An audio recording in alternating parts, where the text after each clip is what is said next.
very special night here at Wrigley Field as the Cubs just unveiled a statue in honor of number 10, Ron Santo, the great Cub and Cub broadcasters. Number 10, of course, flies on the left field foul pole. Nationals and Cubs coming up on WGN. We welcome Cub fans from all over the country watching on WGN America, America's home for baseball. Hi again, everyone. Along with Bob Brenly, I'm Len Casper. Bob, what a special night. We're going to get a look at the statue here in a second. It is spectacular. It really is, Len. I mean, the statue itself is amazing, and the man is even more amazing. Ron Santo. Every Cub fan in the world felt like he was their best friend, and that would have made Ron very happy. We'll talk to Ron's family a little later. They will conduct the seventh inning stretch, but as we go to break, getting you set for Cubs baseball, let's check out the wonderful statue out at Addison and Sheffield.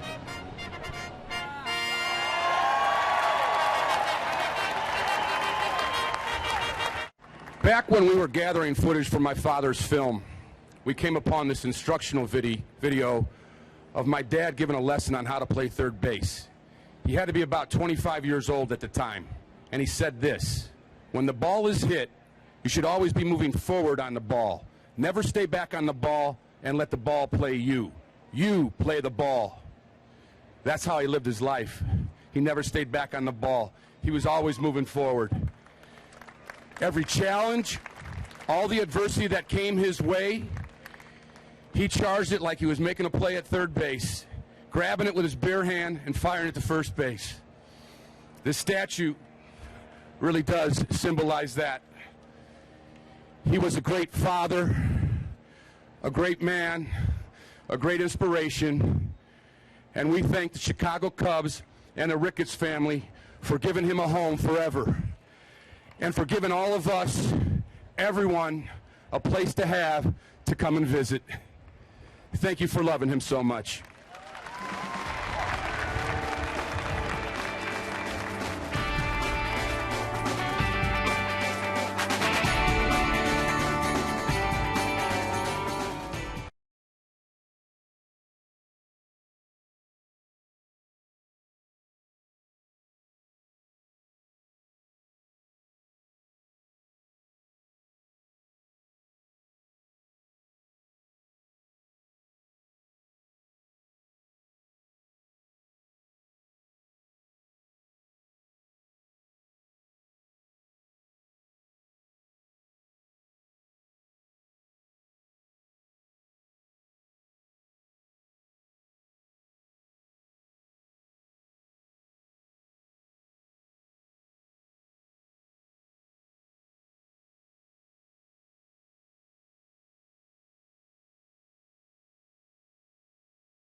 Chicago Cubs baseball, brought to you by Bud Light Lime. The just right taste of Bud Light with a refreshing splash of 100% natural lime flavor. Pepsi Max, the official soft drink of Major League Baseball and your Chicago Cubs. 0 calories, maximum Pepsi taste. Ford, the newest vehicles on the road are now at your local Ford store, like the all-new Ford Explorer, SUV, 100% reinvented. Visit localfordstores.com. Ford, drive one. And by the Illinois Lottery. Play the Wheel of Fortune instant game from the Illinois Lottery for a chance at $250,000. Cubs baseball in high definition is brought to you by Xfinity only from Comcast. Great job by sculptor Lou Sella and artist Amri Amrani. I mean, just an amazing likeness of Ron Santo. Make sure you check out that statue next time you come here to the ballpark. Now the Nationals lineup written out by former Cub Davey Johnson, Ankiel Espinosa, the red-hot Ryan Zimmerman at the top, Mike Morse, Jason Worth, Johnny Gomes in the middle, Desmond, Flores, and Detweiler at the bottom. Let's check out how the Cubs take the field defensively behind Rodrigo Lopez. Brought to you by Pepsi Max, the official soft drink of Major League Baseball and your Chicago Cubs. 0 calories, maximum Pepsi taste. Soriano, Bird, and Johnson across the outfield tonight against the left-handed starter for the Nationals. Aramis Ramirez at third base. Ron Santo, unquestionably the greatest third baseman in Cubs history. Hopefully Aramis will have a big night on Ron Santo night here at Wrigley Field. Castro and Barney up the middle. Over at first base tonight will be Jeff Baker, behind the plate Giovanni Soto, and Rodrigo Lopez doing the twirling tonight for the Cubs. 35 years old. A foul strike off the bat of Rick Ankiel, and we're underway. Been a struggle for Rodrigo here lately.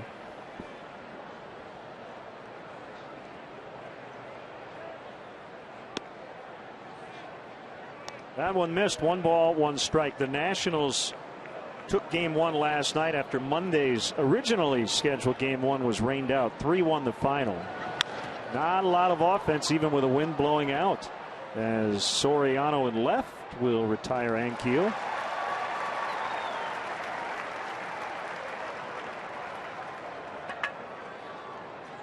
Bruce Dreckman will call the balls and strikes. He's an Iowa native. Alan Porter, Rob Drake, and the crew chief Gary Darling around the bases.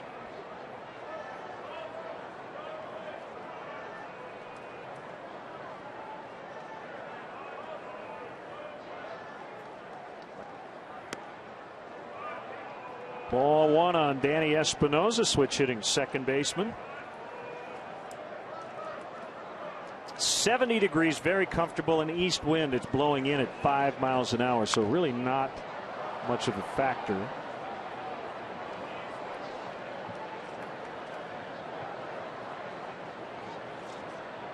Nationals have already clinched their season series. They've won 4 of the first 5. And it's the first time they've won the season series against the Cubs since 2006. Fastball at 88 for strike 2. It's 1-2. There's Davey Johnson. Took over midseason after the resignation of former Cubs manager Jim Riggleman. Nationals have gone 16-21 over or under Davey Johnson, as Jeff Baker will take it to the bag. Tonight's game is available in Spanish on your SAP audio setting, provided by WRTO, La Tremenda, Chicago Spanish language sports leader, with Elio Benitez and Hector Fabregas on the call.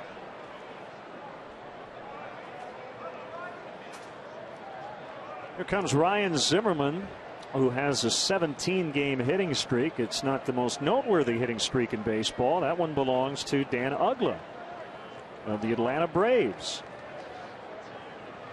who entered tonight with a 30-gamer, and he's 2 for 2. So make it 31. 2 for 2 against his former team, as the Braves lead the Marlins 6-0 in the third. We will see Dan Uggla and the Braves this coming weekend at Turner Field.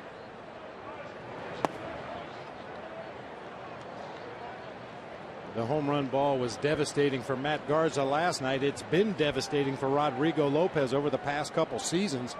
Only Javier Vasquez has surrendered more home runs per 9 innings in the last couple of years than Rodrigo Lopez. Keep it down, keep it in the park. It's outside, 2-1. The Braves, by the way, are off tomorrow, so Dan Uggla's hitting streak will be intact going into that series against the Cubs Friday night. Not for long. And there's number 18 for Zimmerman, so he gets it out of the way right off the bat. He had a 30-gamer 2 years ago, so this is nothing new for him. You know, we were talking off the air before the game about how a hitting streak for a team like Washington, they're 3 games under 500. They're out of playoff contention at this point, but it's a nice distraction. It's kind of a fun thing for their fans to follow. Well, yeah, I'm sure the players are pulling very hard for Ryan Zimmerman here with the Washington Nationals, and down in Atlanta for Dan Uggla. I mean, everybody likes to see their teammates succeed. You hope it's you one day, but until that day comes, you pull like crazy for your teammate. Gives you a little bit of a distraction from what's going on a daily basis. One strike on Michael Morse, who hit the go-ahead home run to deep center over the batter's eye in the 6th inning off Matt Garza last night. 2 mistakes by Garza. That was it. Home run by Morse, a 2-run homer by Johnny Gomes. The Cubs could only get 1 run on Starlin Castro's 8th inning homer. In fact, they were no hit through 5 by Chin-Ming Wong. Johnny Gomes doesn't look very happy-go-lucky right now, does he? He never does. He's very serious about his craft.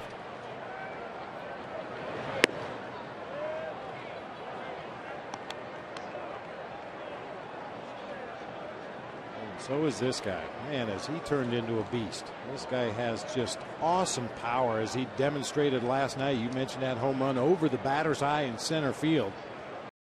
Quite a display in batting practice again today.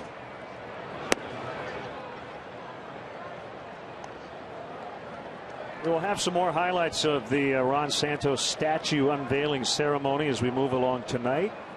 And we will run some more lengthy portions of it on our pregame coverage on Saturday in Atlanta.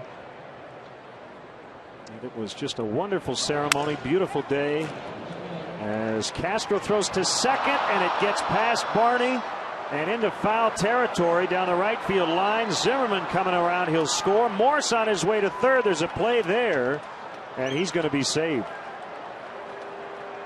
A fielder's choice for Morse, and an error on Starlin Castro. Just wasn't able to get anything on the throw, and it was wide of the bag, and all kinds of trouble, and the Nationals have the first run.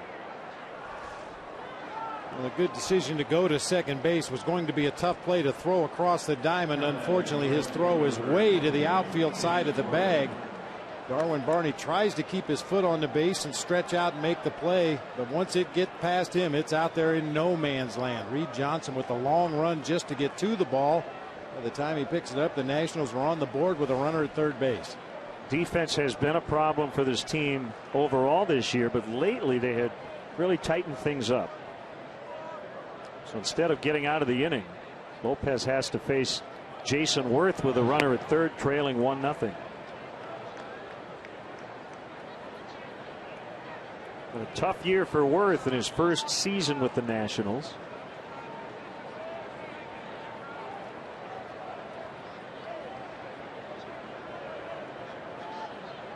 There are certain guys, whatever their numbers are, they're just dangerous.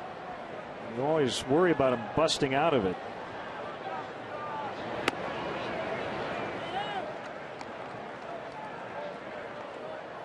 The numbers way down for Jason Worth, especially the batting average. Power numbers not that far off the mark from last season, but we talked about Jason Worth in the ball game last night. He's one of those players, even when he's struggling with the bat, he'll find ways to help his team win games. Tremendous defender in right field with a strong, accurate throwing arm, a really good base runner, has base stealing speed when he does get on. That's all well and good, but it's not good enough for Jason Worth. He signed that big contract to come here to Washington, be the cornerstone of their offense, and just has not gotten untracked for any amount of time this year. He strikes out to end the first, but the Nationals get an unearned run. The Cubs are coming up against lefty Ross Detweiler.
and your Chicago Cubs. 0 calories maximum Pepsi taste.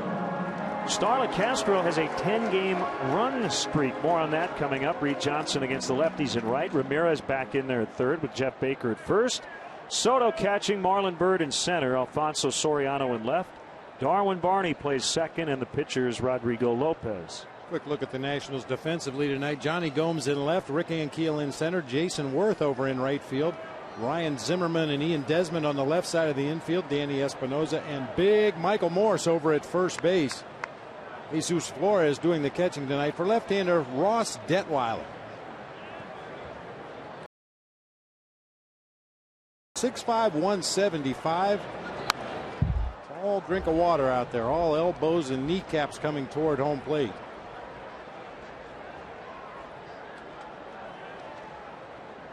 Looking for his first career road victory. He was brought up from the minor leagues in July and made his season major league debut against the Cubs, and he got the win. Fastball, curveball, changeup combination from Detweiler. At times the changeup can be really good.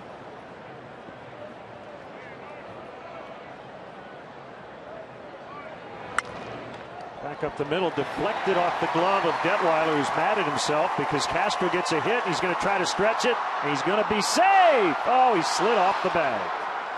Ball got out of the glove of Espinosa, but then Castro, trying to slide around the original tag, over slid second base. So he extends his hitting streak, but he's out.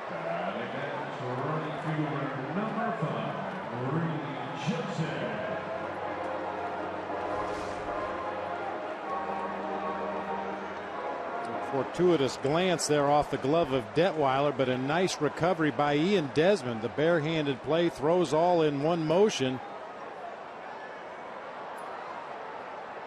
And a nice play by the second baseman Danny Espinosa right there to stay with the play. Would have been very easy once he dropped that ball to quit on the play, but instead he scooped it up, and when Castro overslid the bag, he was right there to apply the tag. So Castro's hitting streak is now at 10. Reed Johnson playing right. He grounds one into left through the hole between short and third.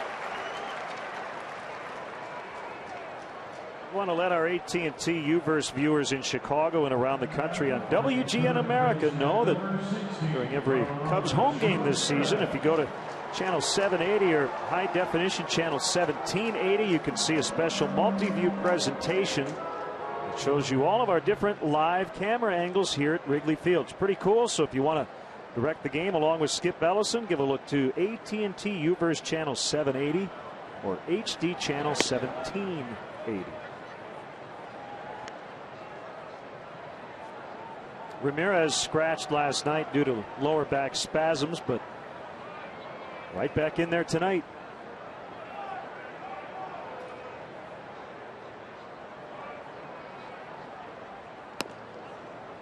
Rami took batting practice with the rest of the team today. Yesterday, when I got to the ballpark, he was down in the clubhouse hitting into a net, which is never a good sign when your starting third baseman is not out on the field with the rest of the team, but participated fully in batting practice today under the watchful eye of Mark O'Neill, the head trainer, and he's in there tonight. Crushes that one, but it's going to be an out as he lines out to Jason Worth.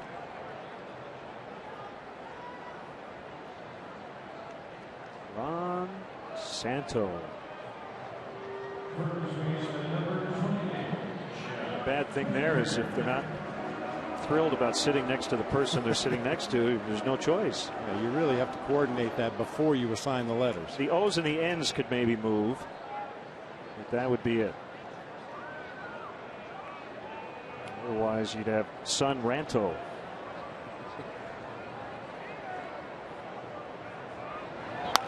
Baker fouls off.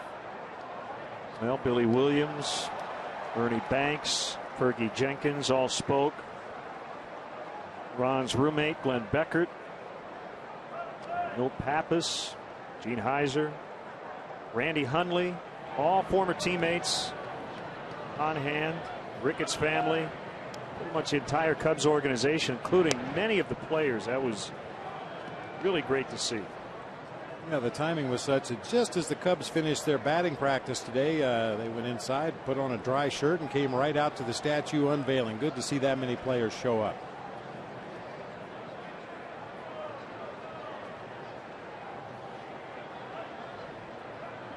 Throw by Detweiler. Sure you keep in touch. Lemon Bob at Tribune.com. Follow us on Facebook and Twitter as well. Make sure you check out our blog. We'll have photos of the wonderful statue, video as well. Down the middle on a fastball, 0-2 to Jeff Baker.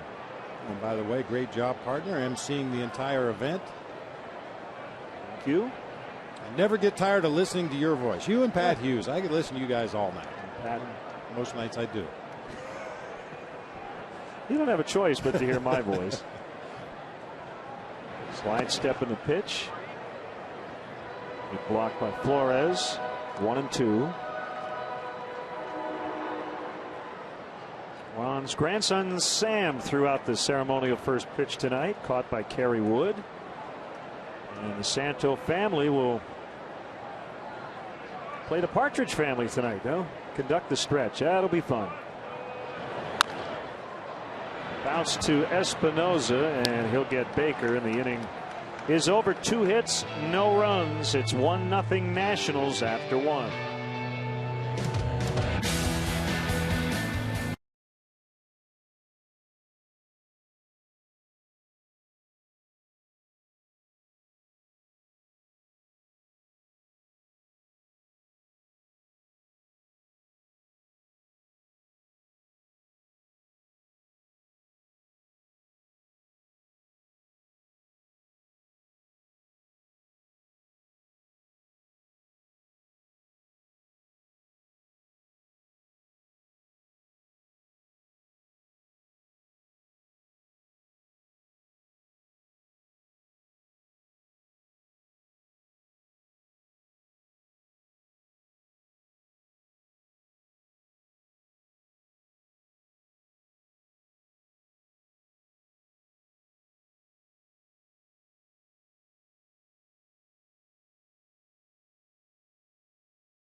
But it's a great day. Ron Santo was the backbone of the Chicago Cubs. Number 10. When you think about pitching on a daily basis, you wanted number 10 on that right side of the infield. Great stuff from Fergie Jenkins, talking about his teammate Ron Santo. You know, he referred to it as the right side of the infield, which for Fergie is probably correct, because as he stood on the mound, Ron Santo was on his right. We always refer to third base and short as the left side of the infield, but if you're the pitcher, that's the right side. Any side of the field Ron was on was the right side.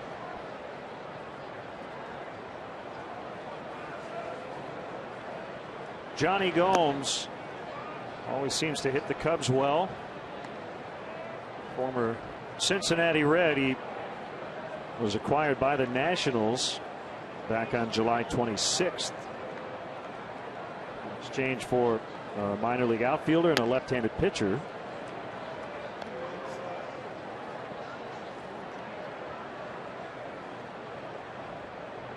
Gomes with 3 home runs and a .304 average this year. against the Cubs. Good career numbers against Rodrigo Lopez. 10 for 23 coming into play tonight with a couple of homers and a double. Wearing a different helmet, but he still makes the same adjustment before every pitch.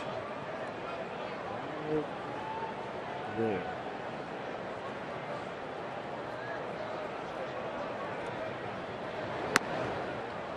Called strike. It's 2-2.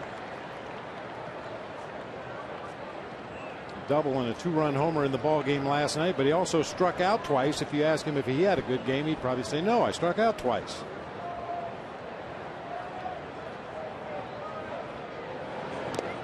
Well, one thing Dusty Baker would do when Gomes was with the Reds is, late in the game, kind of like Mike Quaddy occasionally does with a lead with Alfonso Sorianos, he would take Gomes out as part of a double switch or whatever and put a speedster in the outfield. Well, Davey Johnson doesn't really have a ton of options, especially if he uses Brian Bixler earlier in the game, which he did last night.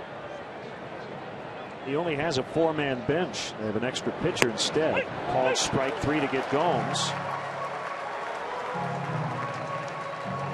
Hey fans, tickets are available now for Cubs games in August and September. In particular, the series against the Atlanta Braves on August 22nd through the 25th. Bleacher seats are still available as well. To purchase tickets, visit Cubs.com, call 1-800-THE-CUBS, or visit the Wrigley Field box office. Now the shortstop Ian Desmond, who went 4 for 4 on Friday at Colorado, but otherwise on this trip 0 for his other 16 at bats. 0 for 4 last night here against the Cubs with 3 strikeouts. Really, there just wasn't much offense in the ball game last night, with the exception of that one stretch. The tape measure blast by Michael Morse, and then the Jason Worth single, followed by the Johnny Gomes two-run homer. That was about it for the Nationals. But Garza was really good last night. Couple of mistakes. Fly ball to deep right. Reed Johnson back on the warning track to make the grab for the out.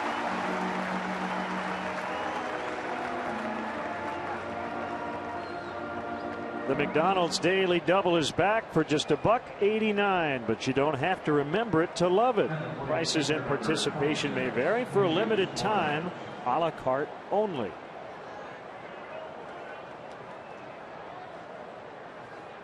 Jesus Flores catching tonight. Wilson Ramos was in there last night. Pudge Rodriguez on the disabled list with a strained oblique.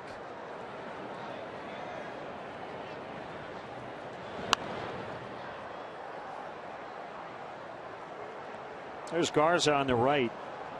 I tell you, he's handled what you'd call some adversity pretty well. I mean, he should have a much better record than the 5-9 mark he currently sports. A 3.81 ERA. He's been the Cubs' most consistent starter all season long.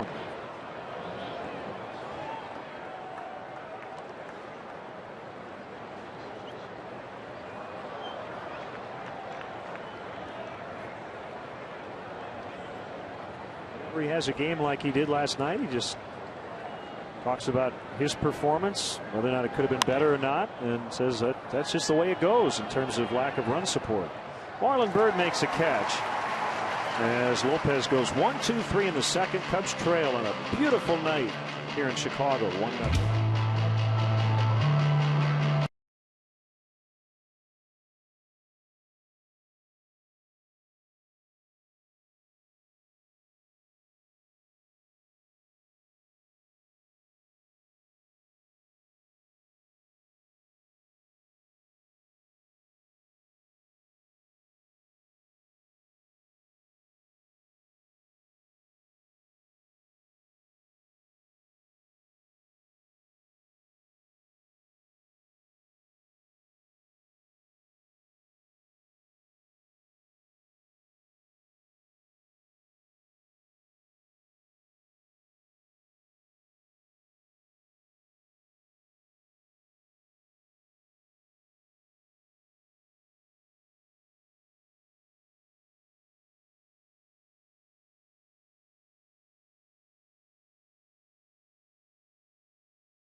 Well, some notes on Ron Santo and the statue that was unveiled. He's a fourth member of the Cubs organization to be honored with a statue, along with Ernie Banks, Billy Williams, and Harry Carey.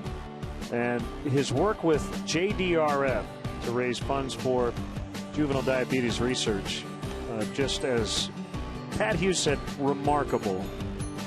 And by the way, he had a Hall of Fame baseball career and should be in the Hall.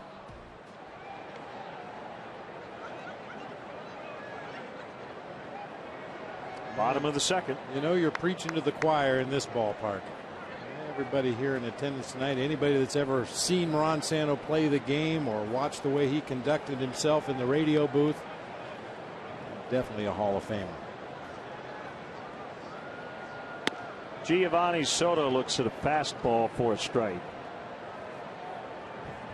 Pat had a good line about there were three possible depictions for the statue before it was unveiled. He said Ronnie on defense, Ronnie on offense, or Ronnie with his hairpiece on fire. I vote for number 3. We talked about it the other day. It'd be like the eternal flame.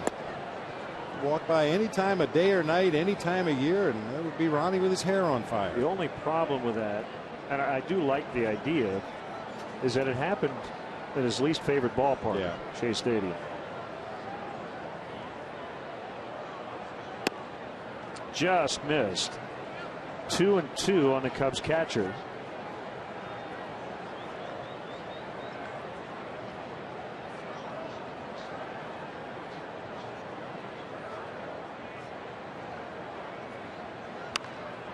That one hit deep to left for Soto, near the foul pole, and it's gone. Well, that ball was up in the air a long time, and he kept it fair.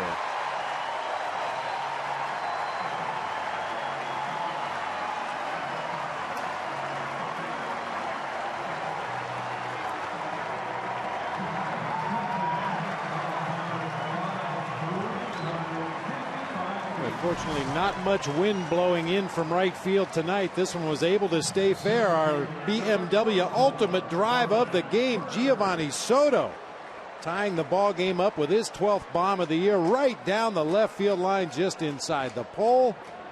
Nice going, Gio. Brought to you by your Chicagoland and Northwest Indiana BMW dealers. BMW, the ultimate driving machine. So the Cubs have now homered in 8 consecutive games. 17 homers in all during this stretch. Ties the game in 1-1. And Gio now has 3 homers over his last 7 games.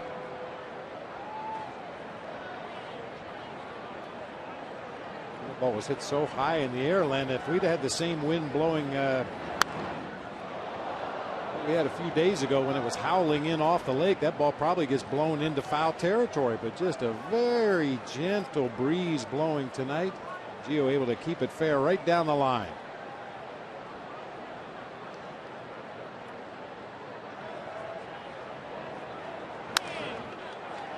Soft liners caught by Espinoza. Power numbers have been good. The Cubs slugging over 500 so far in the month of August. And the Nationals are 3rd on that list.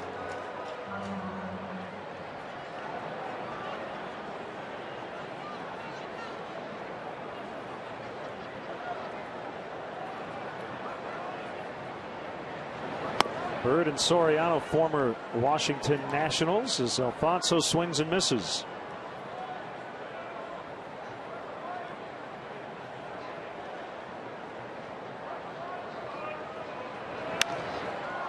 This one golfed high in the air, but not going to carry like Soto's did. And it's caught by Ankiel for the out.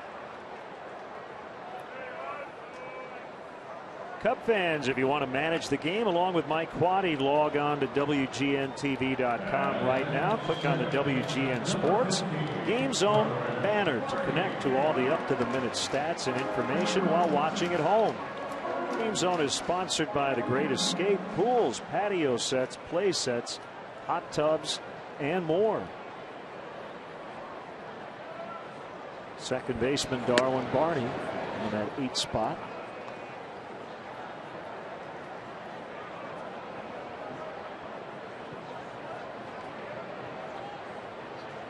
Playing his 100th game this season. 2 strikes.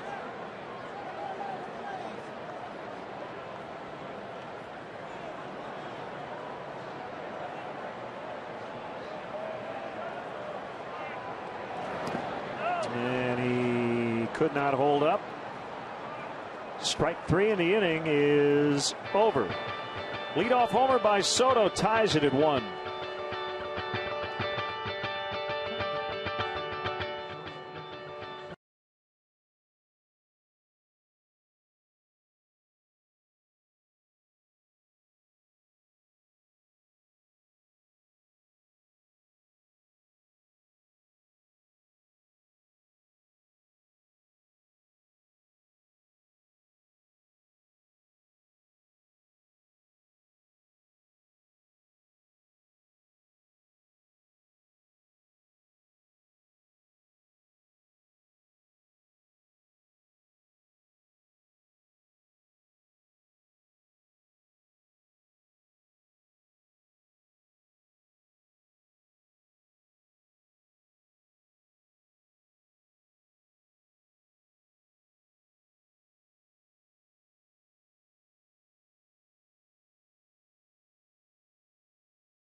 Sponsored in part by Mega Millions and now Powerball from the Illinois Lottery. Friday's Mega Millions jackpot stands at $16 million, while tonight's Powerball jackpot $220 million. And it's an honor to have with us a Hall of Famer, Cal Ripken, stopping by as Wrigley Field will host the Under Armour All-America baseball game coming up this Saturday afternoon. Cal, welcome to Wrigley. Oh, thanks. I was just looking at it saying this is really, really a beautiful field. I got to play in the All-Star game here in 1990, but that was my only chance to actually see it. It's just a gorgeous place. It really is. Yeah, the Orioles did not come here before you retired. But that is the one great thing about interleague play is that guys who spend their whole career in one league get to enjoy. Well, I always thought I had I played in a number of All-Star games, and I had a chance, if you picked the right year to be in the All-Star game, to see a National League venue. And then the interleague play happened, and a lot of American League ball players got a chance to see National League venues. Ross Detweiler leading off for the Nationals here in the 3rd inning. So that'll be fun. It's the second time in a row Wrigley Field has hosted this game coming up on Saturday. Yeah, we've been involved I think the last 3 years, and this year I'll know one of the players pretty well. It's my own boy.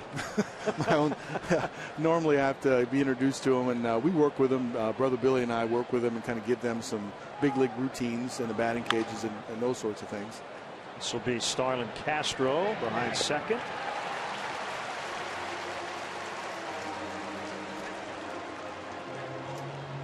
You guys got a pretty good shortstop here. Yeah, not bad. Not bad. We're going to ask you about him here in a second, but how about the opportunity for these youngsters to play at Wrigley Field?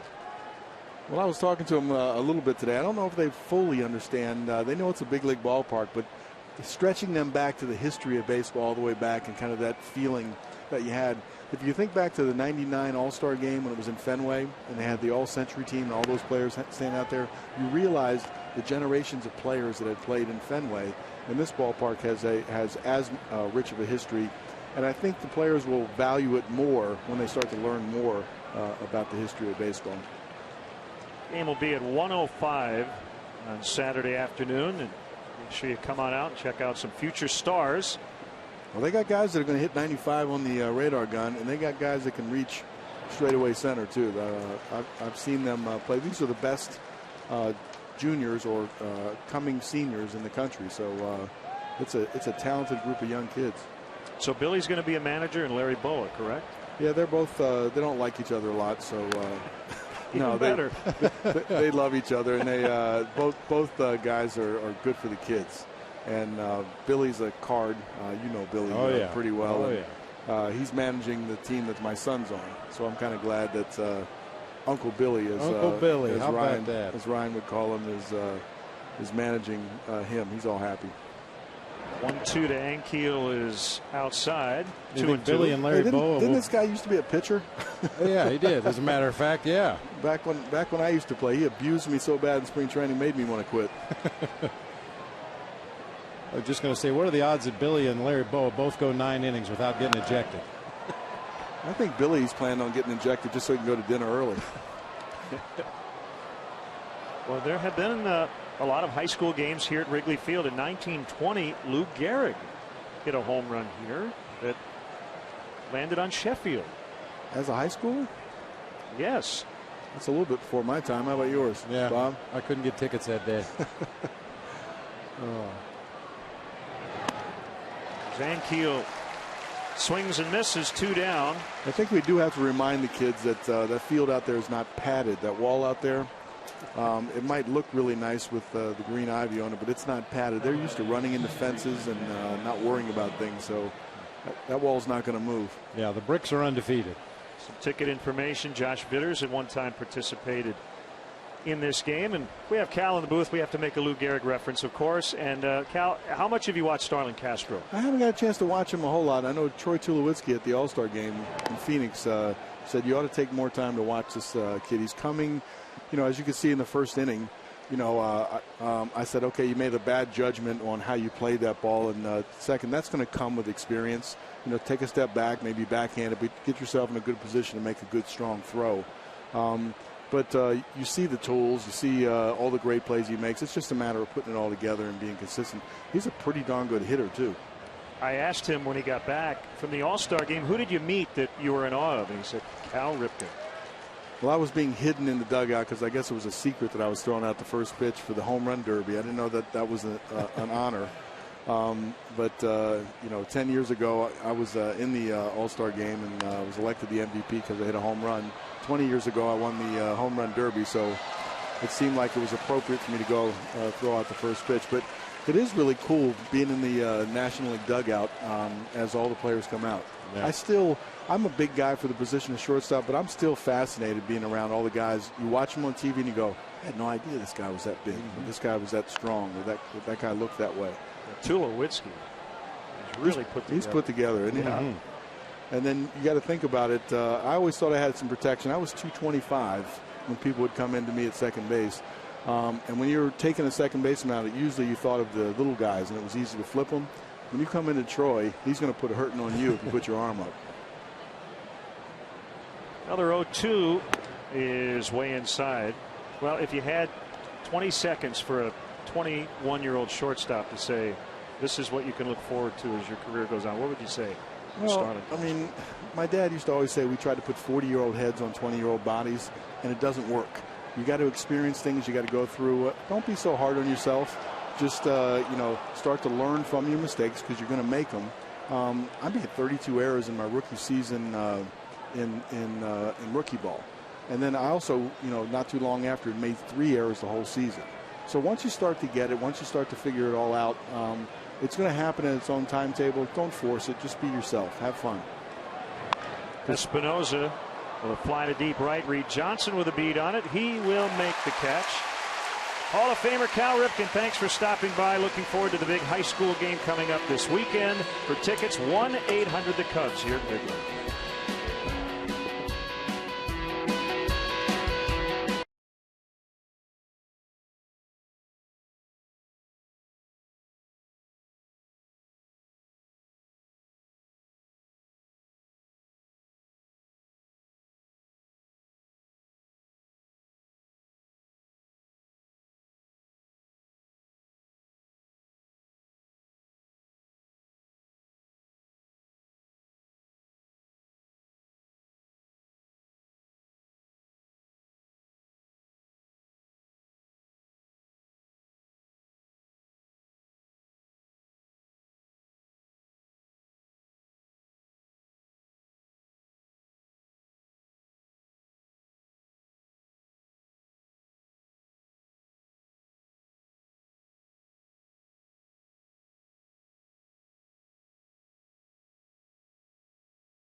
Wrigleyville Rooftops has premier seating for up to 200 guests for corporate gatherings, family reunions, and bachelor or bachelorette parties. Individual and group tickets are available for all games. For more details, go to www.wrigleyvillerooftops.com or call 773-248-ROOF. Well, that was a nice treat. Yeah, unexpected surprise. The Ripper.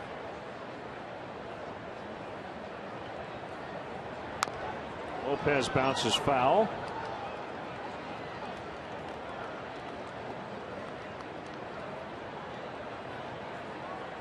The fans have had the opportunity to watch Cal Ripken Jr. throughout the course of his major league career. It was remarkable how he would change his stance at the plate from game to game, sometimes from at bat to at bat or pitch to pitch, depending on how he felt on a given day. He'd have his hands down near his belt buckle one day. The next day they'd be up above his shoulder. His bat would be pointing straight up one day, straight down the next. Didn't seem to make any difference to him. Lopez fans and Cub fans, as we remember Ron Santo tonight, if you want to order this old Cub, directed, written, produced by Jeff Santo, or the new book, Ron Santo, A Perfect 10. Pat Hughes and Rich Wolf put that together. You can find them at santofilms.com. Well, just a few bits of info on the Hall of Famer Cal Ripken. The streak, the legendary streak, 2,632 games. Broke Lou Gehrig's streak that nobody thought would be broken. Spent his entire career with the Orioles. 3,001 career games. Great to see him. There's about as many Hall of Famers as I've talked to in one single day. I feel like we're in Cooperstown West here today.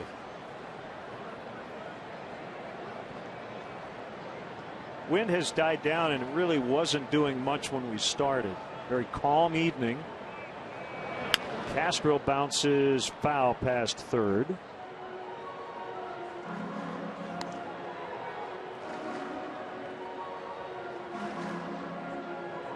It's funny, Cal Ripken talking about being in the dugout at the All-Star game and how big the players appear to be nowadays. As we're standing here looking up at him, he is a large man.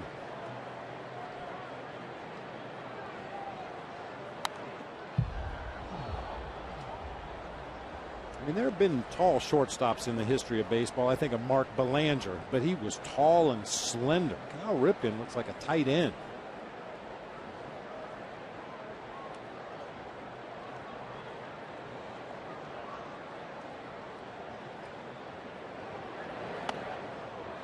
Inside on a fastball, 1-2.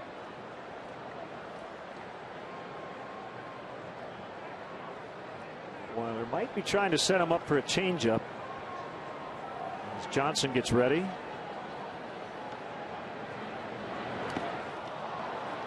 He went with the curveball instead. Let's step aside and see what's coming up on WGN.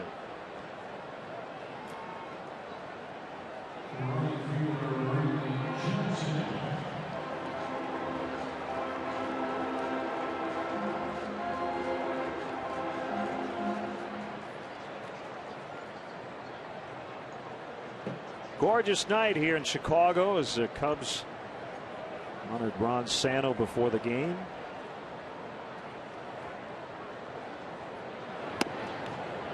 Ball one to Reed Johnson.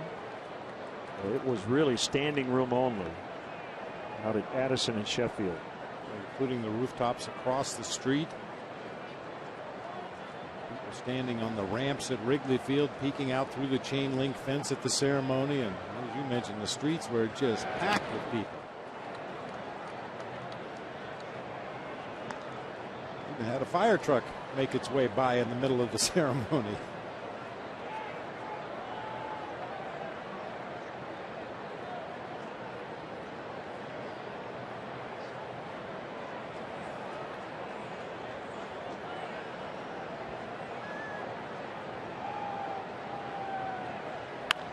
Curveball hit on the ground through the hole and in the left. So Johnson's 2 for 2.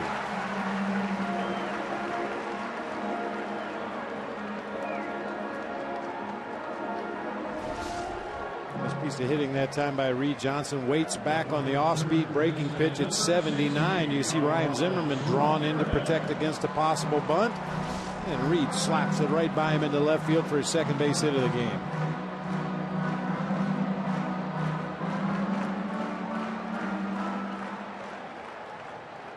Ramirez hit one right on the screws in the first inning, but he lined out to Jason Worth.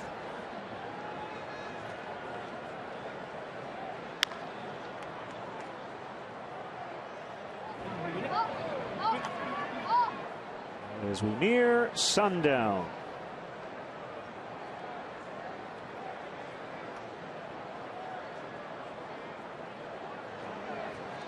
What a shot.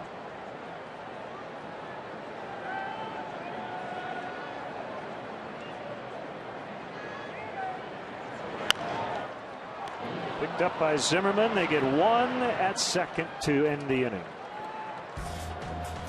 At the end of 3, it's 1-1.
There she goes. 1-1 here in the 4th. Ryan Zimmerman has the only hit for Washington, but later score an unearned run on an error by Starlin Castro. Extended his hitting streak to 18 games. Last night got his 900th career hit. Outside corner on a fastball, 1-1.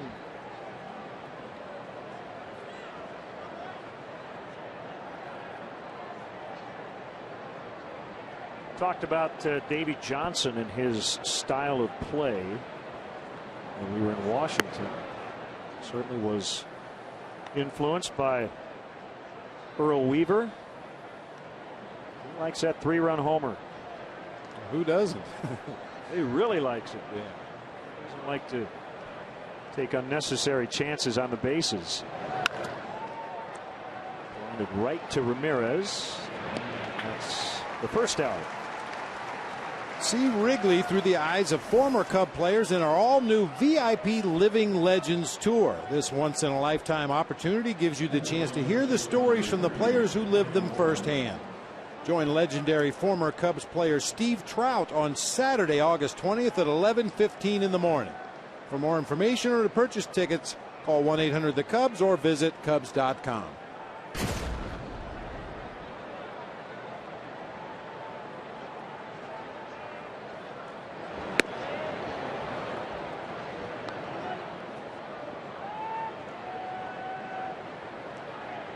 This is one guy that's glad the sun has finally gone down. Michael Morse, a .263 hitter in day games this year, .352 at night. Boy, that is quite a split.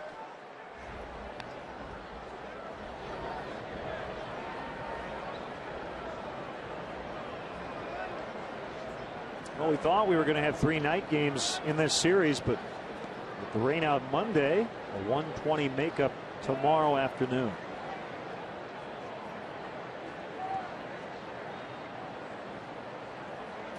Here comes the 0-2, and it's fouled into the upper deck.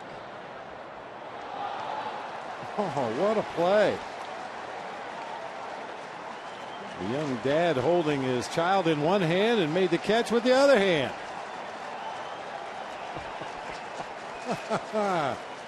That's pretty good.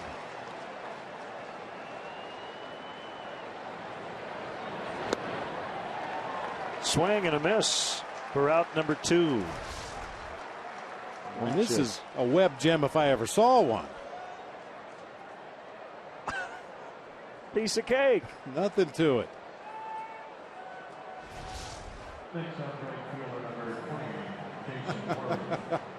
Give that man a contract.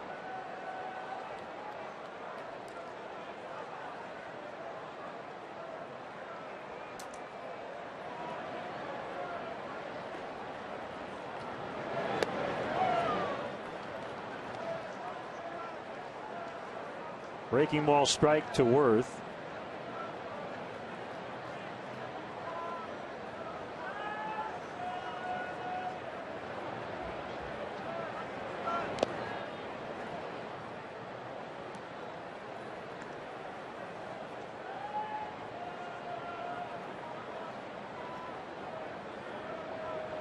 Nationals with an unearned run in the first. The Cubs tied it on a leadoff homer by Giovanni Soto in the second.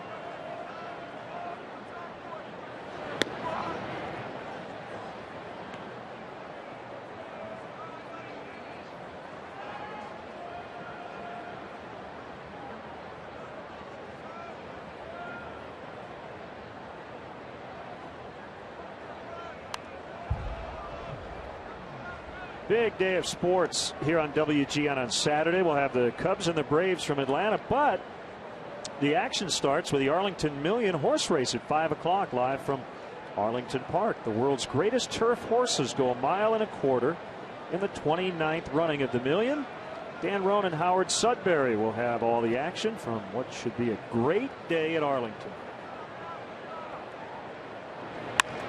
Ground ball up the middle. Castro has it deflect off his glove and into center as Jason Worth picks up a 2-out base hit. No truth to the rumor that Tony Campana is running in the Arlington Million this year, although he'd probably like to. 1.25 maybe a little further than he wants to run. You see Gio wanted that pitch up to Jason Worth. Unfortunately, Rodrigo Lopez put it down in the strike zone. A hard grounder just gets past Castro into center field for a base hit.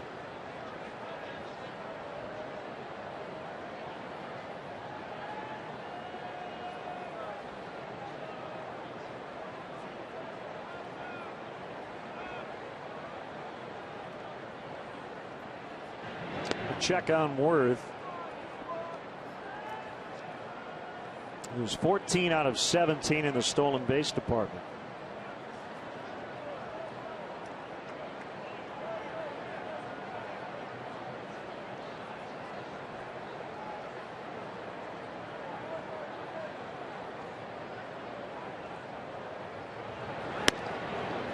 Called strike. The Giants today lost at home to the Pirates 9-2, but they tied a major league record.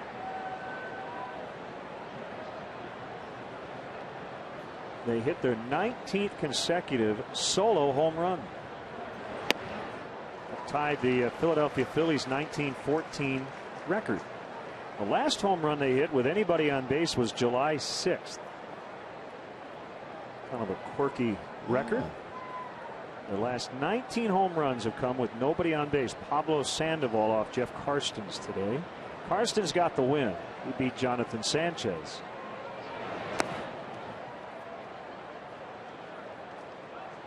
Speaks to the Giants' continuing struggles to score runs. They are dead last in the National League in runs scored this year. 19 solo bombs in a row. Wow, that is quirky. Derek Lee, by the way, was scratched today. He's still bothered by some soreness in his left hand. Remember, he got hit by a Carlos Marmol pitch last week.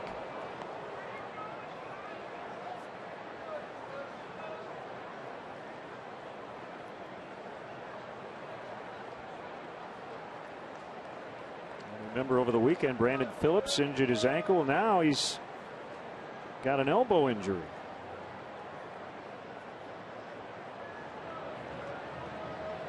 Reds lead the Rockies 3-2 in the 7th. Just missed 2-2. Lopez wanted it. It appeared it might have been just a tad off of that outside corner. That sinker just didn't quite come back enough, but a good place to miss. If you're trying to hit that outside corner with a little tailing action, make sure you leave it further away rather than tail it over the heart of the plate where Gomes could do damage.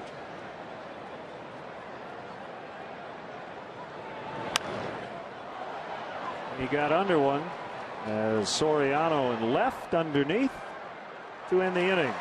2-out hit, no runs. Bottom 4 coming up. 1-1.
His love for this game and this place here, Wrigley Field, the organization, the people, everybody.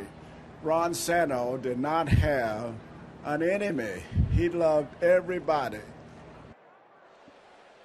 Mr. Cub, Ernie Banks, talking about a guy he knew for 50 years. Ron Santo in 1960. Jeff Baker swings away as we're underway in the bottom of the 4th in a 1-1 tie.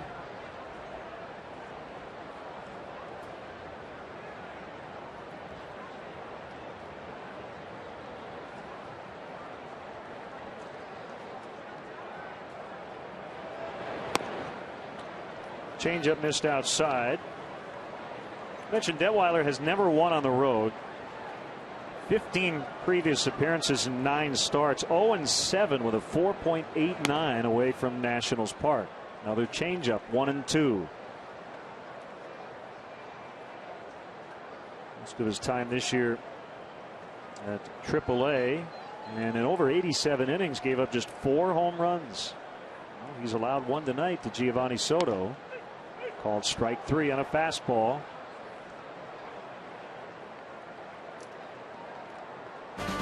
The 2011 Chicago Cubs baseball season on WGN is brought to you by Bud Light. The sure sign of a good time. Here we go.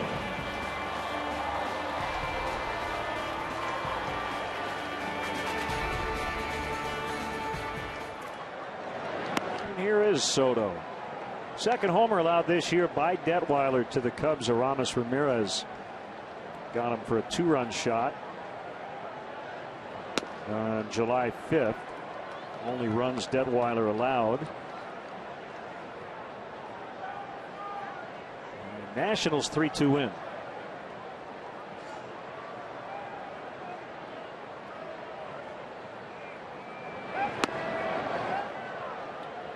Well, when Detweiler gets extension, when he gets his arm out in front there and really gets a lot of wrist at the end of his delivery, he's sneaky quick with his fastball. His average heater this year, according to Fangraphs, just a tick over 92 miles per hour. But I guarantee if you talk to some of the Cubs hitters, they'll tell you it looks quicker than that.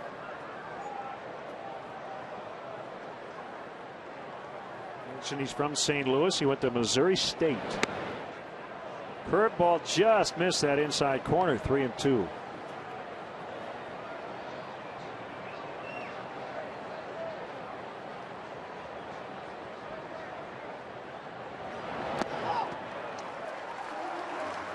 That's his first walk.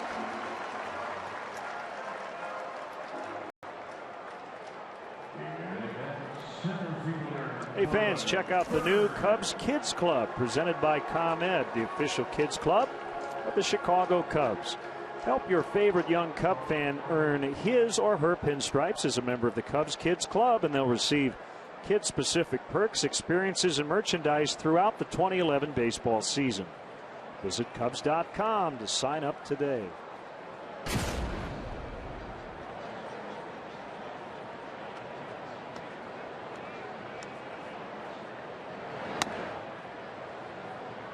And tight to Marlon Byrd. Keeping an eye on the Brewers and Cardinals. Milwaukee a 5-3 winner in 10 last night. And they lead 3-1 tonight in the third.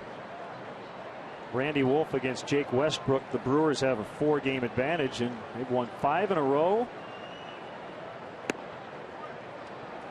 They've been very hot, but a bizarre injury to one of their starting pitchers, Chris Narveson. Now, do you have all the details? I know that he was trying to fix something on his glove. Yeah, he was doing some repairs to his glove and with a pair of scissors, and somehow managed to cut his left thumb, his throwing hand. Took 8 stitches. He was scheduled to start for the Brewers on Friday. Obviously, that's going to have to be pushed back indefinitely. Usually the ball club has a person whose duty it is to repair gloves and catcher's gear. Sometimes it's a trainer, sometimes it's an equipment manager. Occasionally it'll be a player on the team who knows how to wire a glove properly or lace a glove properly. Ankiel coming on, and the diving grab, nicely done by Rick Ankiel. Talked about his transition from pitcher to outfielder last night. He's always been a terrific athlete and made a really nice play there. Boy, and even at the end of the play, Lenny makes the nice diving catch, and right away he's looking at first base. He has a cannon, as you might expect, out there in center field. He's looking to double Giovanni Soto off of first base if he strayed too far towards second.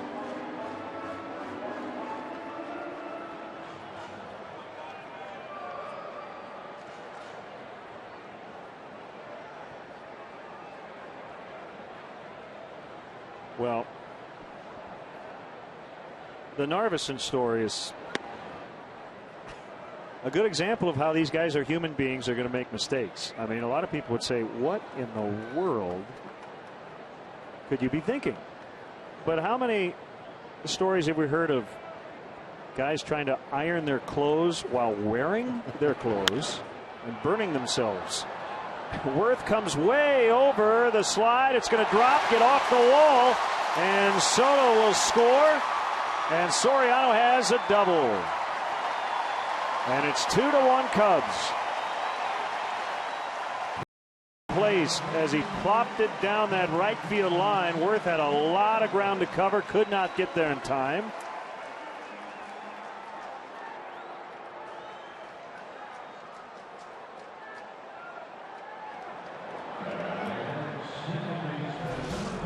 Jason Worth playing Alfonso Soriano a little bit toward the gap in right center, expecting him to pull the ball, just cues that high fly ball off the end of the bat. You can see how far Jason Worth had to go, and we all know there's not a lot of room in foul territory in that particular vicinity, so Worth went into a slide to protect himself.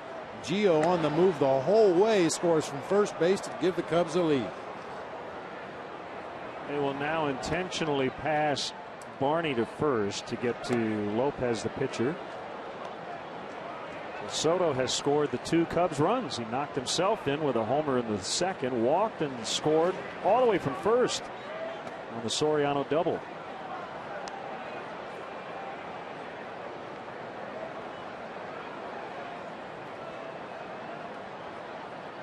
That's ball 4.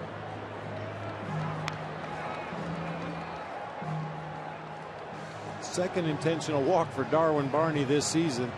As odd as it sounds, other than middle of the lineup power hitters like Barry Bonds back in the day, A-Rod, guys like that who get intentional walks when there's a base open and you want to take the bat out of their hands, the number 8 hitter is usually the second most intentional walks on the team, so that opposing pitcher can get against the other pitcher.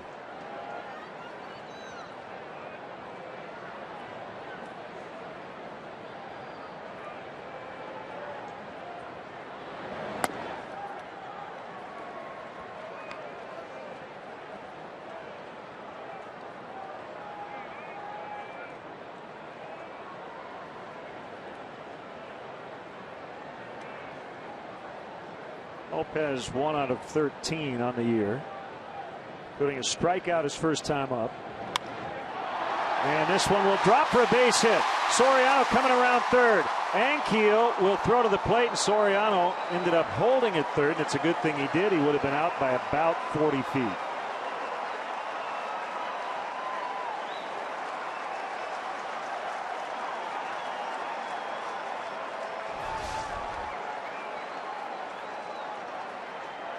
Rodrigo Lopez with a base hit into center. We just talked about Ankiel's arm. He had a real full head of steam before unleashing that throw to home plate. Soriano had a real poor secondary lead off of second base. No chance to score on that base hit to center.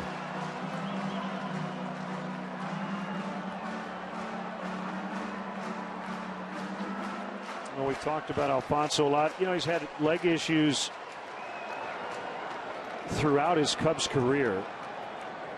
I think he runs hard, Bob. He's just not as fast as he used to be.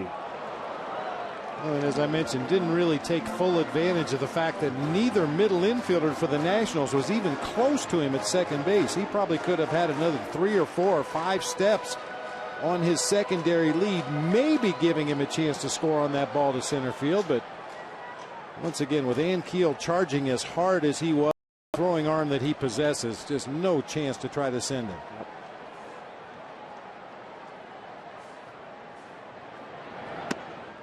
That's a called strike, and it's 1-1.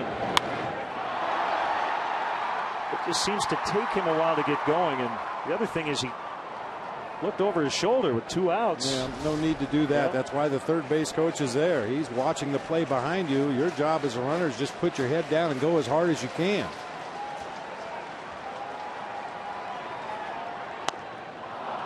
Sprill waves at a fastball, 1-2.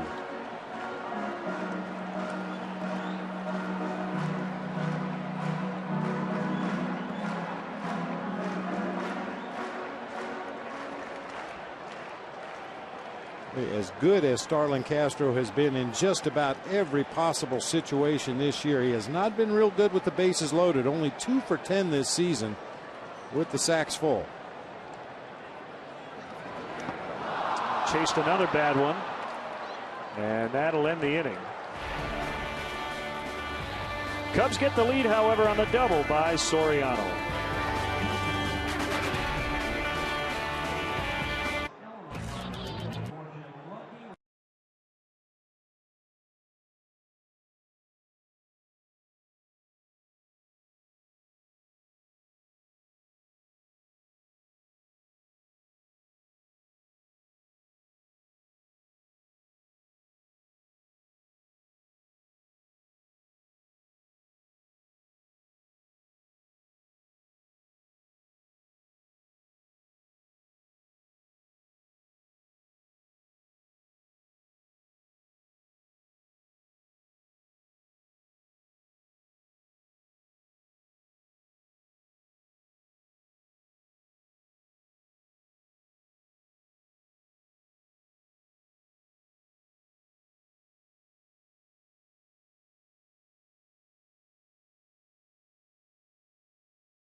$5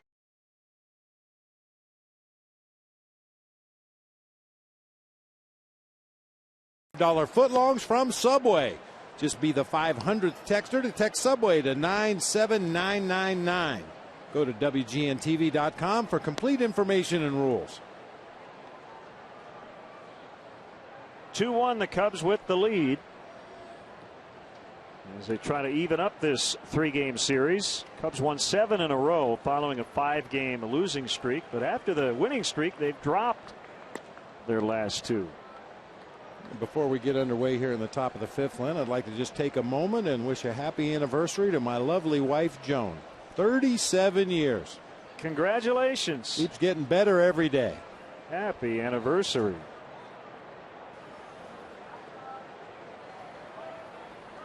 I don't have to tell you, you're a very lucky guy.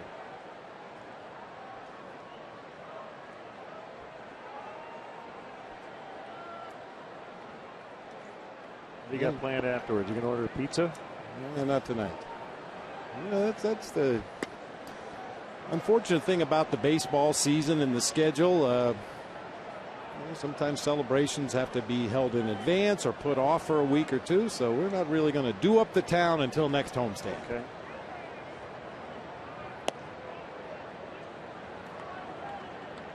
One and one to Ian Desmond. And of course, it was the traditional 37th anniversary gift. Soap, shampoo, conditioner, body lotion. From the last hotel we stayed at on the road. Yeah. Major national hotel chains. Yes. Shower cap, sewing kit.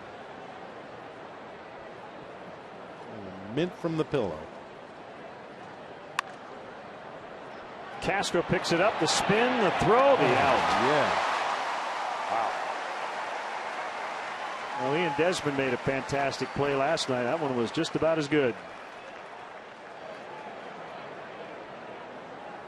Or two of the rangier shortstops in all of baseball, especially going up the middle of the field. As you mentioned, Desmond with a great play up the middle last night. Now Castro with great body control launches a strong throw in plenty of time to get Desmond at first base.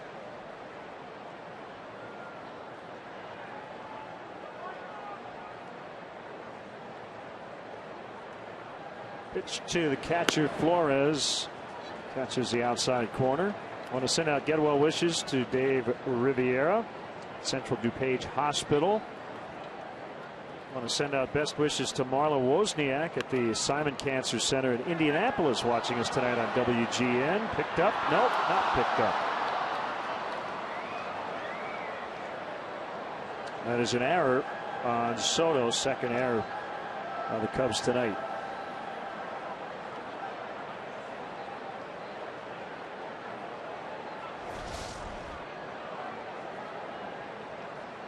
Cued that one right off the end of the bat, way into foul territory, but with that side English as it hit up against the side grass, spins way back into fair territory.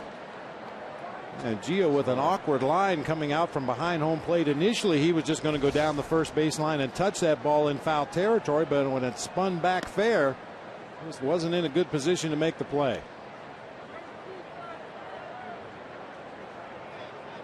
Well, if you could master that as a hitter, cueing it off the end of the bat like that with that much English on it, you'd get a lot of infield hits. Well, Detweiler will talk it over with the Nationals third base coach, a former Chicago Cub, Bo Porter. Bo was an all Big Ten safety at Iowa before his baseball career took off.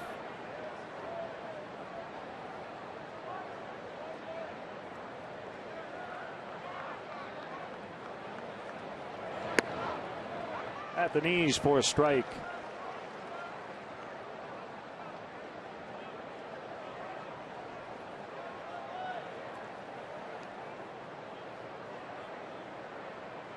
Got a nice note for George Lockwood. They have a family reunion tonight. Son George going into the Marine Corps.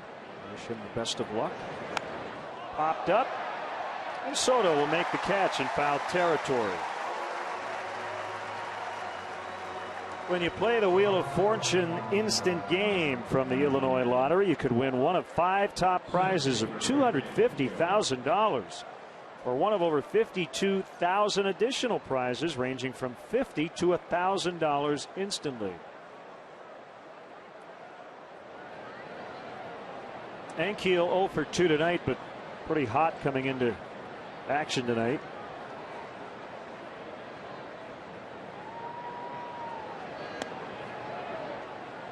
The Nationals hitting coach is Rick Eckstein, the brother of David.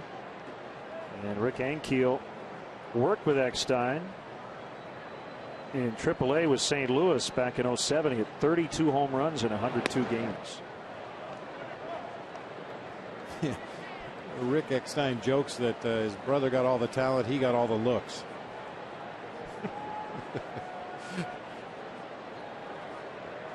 Boy, David certainly made the most of his talents throughout his playing career. You know, I don't think he's playing right now, but I don't think he's officially retired. I thought I read a story a few weeks ago that he's still kind of waiting to see. He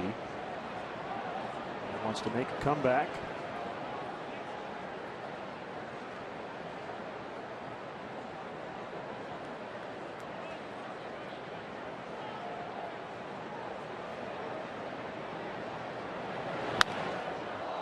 Fair past Jeff Baker.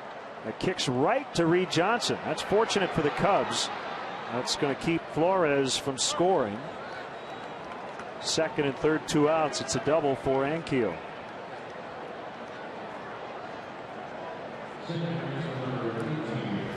Ball was scalded down that first base line. Sometimes a first baseman, when you're holding that runner on at first base, you don't slide as far off the bag with a left-handed pull hitter at the plate, and Jeff Baker did not come far off the bag that time. It was just hit so hard he didn't have enough time to react. And normally you come off that bag and try to get yourself as far off the line as possible so you can cover a lot of ground on that right side, but with a left-handed pull hitter, you want to hang fairly close to that foul line, and that time Jeff Baker did, just couldn't react quickly enough to make the play.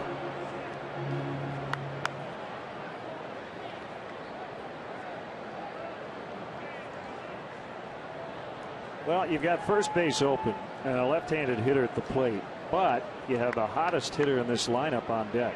That's Ryan Zimmerman. And Espinosa's been a much better hitter from the right side of the plate. Only a .211 hitter as a lefty, .272 as a righty. So I think the Cubs are going to go right after him here. And all but one of his home runs was hit before the All-Star break.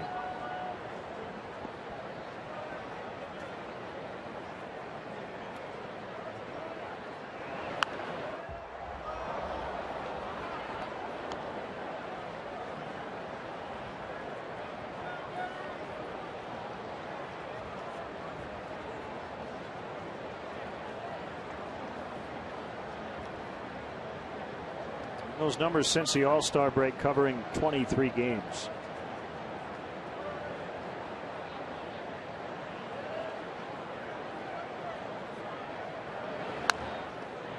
A bouncer to Barney. That'll end the inning.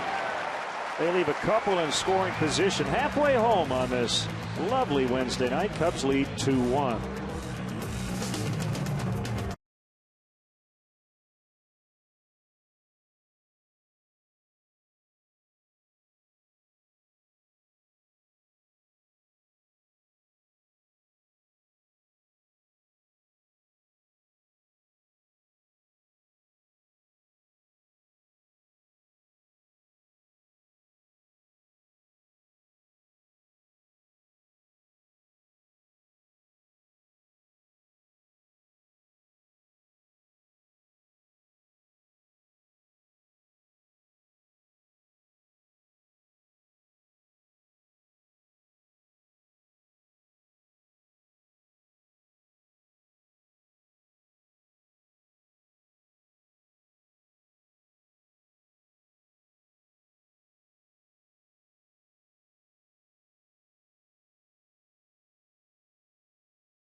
Santos' number 10 jersey will be retired in a pregame ceremony prior to the Sunday, September 28th game against the Pittsburgh Pirates.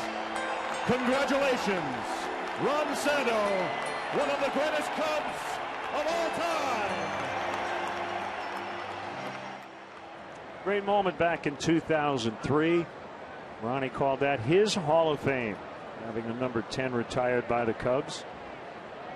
And by the way, in the background, you saw Andy Mazer, formerly of the WGN Radio, now one of the radio voices of the San Diego Padres. Andy took a couple of days off to be here tonight for the statue unveiling. So great to see Andy honoring his great friend.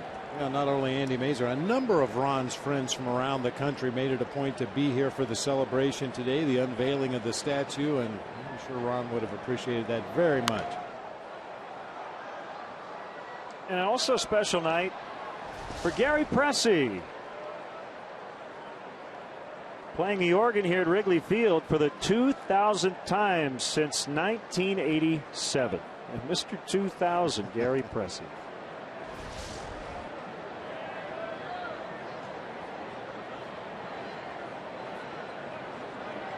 Reed Johnson's 2 for 2, down in the count now 1-2.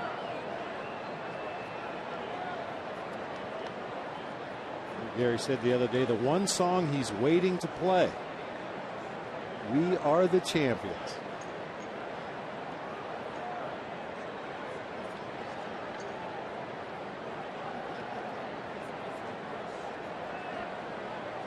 There's that other ball in the sky.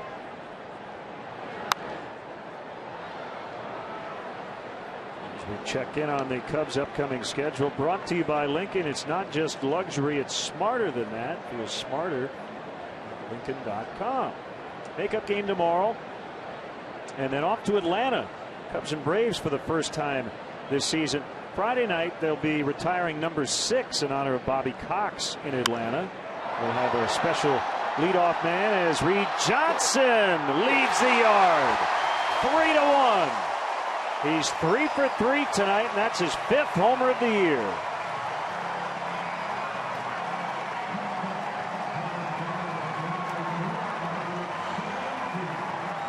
Boy, he's had such a good year in limited duty. Hitting well over 320, now probably up in the 330s with the night he's had. And he's hit into some tough luck lately. He's been swinging the bat is about as good as any Cub on the roster recently, making a lot of hard outs. This time just flips that ball into the bleachers in left center field. A lot of risks right at the end of his swing. Great result. 59th career homer for Reed Johnson, his first since June 18th off Mariano Rivera of the Yankees.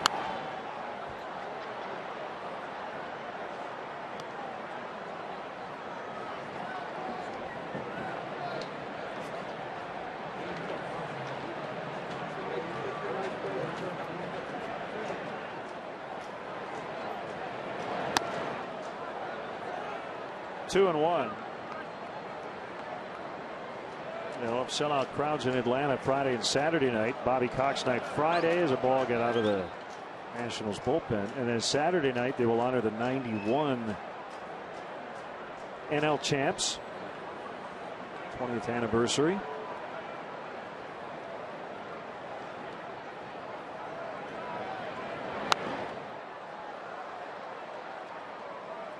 Action in the Washington bullpen. That's Colin Ballister, a right-hander, with a watchful eye of Jin Lett.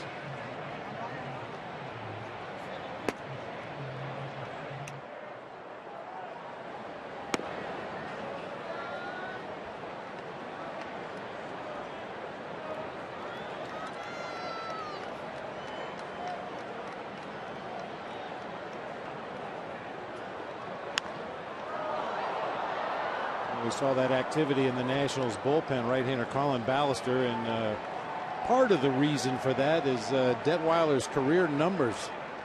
In his 21 career starts leading up to tonight, you see his ERA by inning: first, second, third, fourth, and fifth. This is a guy that statistically you would say is better served pitching out of the bullpen, much like Sean Marshall a couple of years ago when he was bouncing back and forth between the rotation and the bullpen. Was very good as a reliever, not so good as a starter. Same thing could be said for Detweiler. Similar build.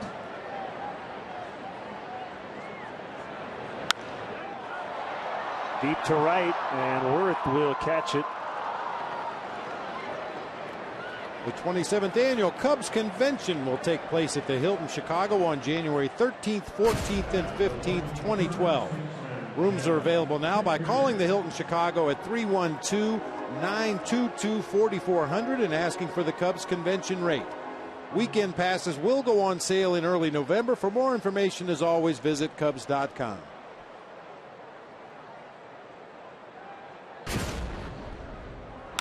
Jeff Baker, first pitch swinging. As he grounds out to Desmond at short. 2 away. JDRF celebrates the legacy of Ron Santo and is grateful to be a part of tonight's dedication. Support JDRF's efforts to find a cure for type 1 diabetes. Visit the website at jdrfillinois.org or call 312-670-0313 to find out how you can support JDRF.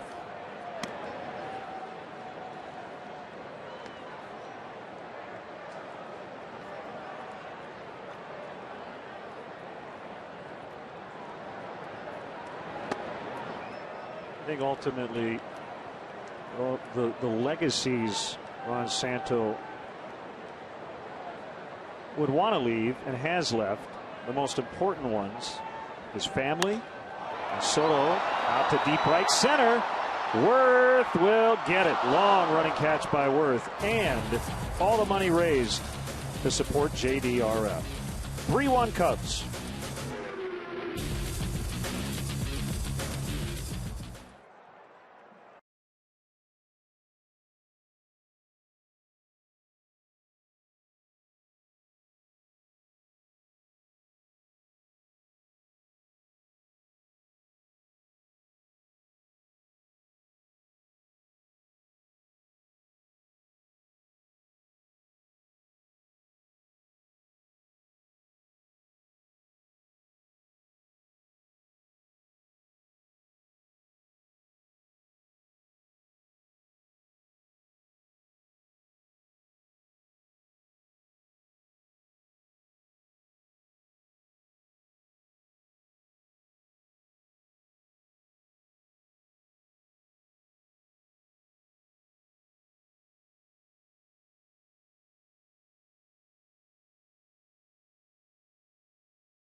Rock scoops up the ball, the throw to the plate. It's way over the catcher's head. The Cubs win the ball game.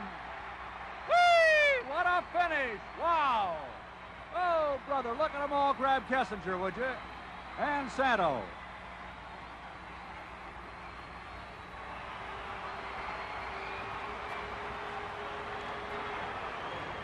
Another great moment in the career of Ron Santo. And we were talking earlier this week about the invention, so to speak, of the high five. A lot of handshakes there, but no high fives. I noticed Joe Pepitone is featuring Jeff Samardzij's hair in that clip, too. When he was playing first, Kessinger scored the winning run. Ryan Zimmerman leading off the Washington 6th. Then he takes a breaking ball for a strike. There's Jeff Samardzija.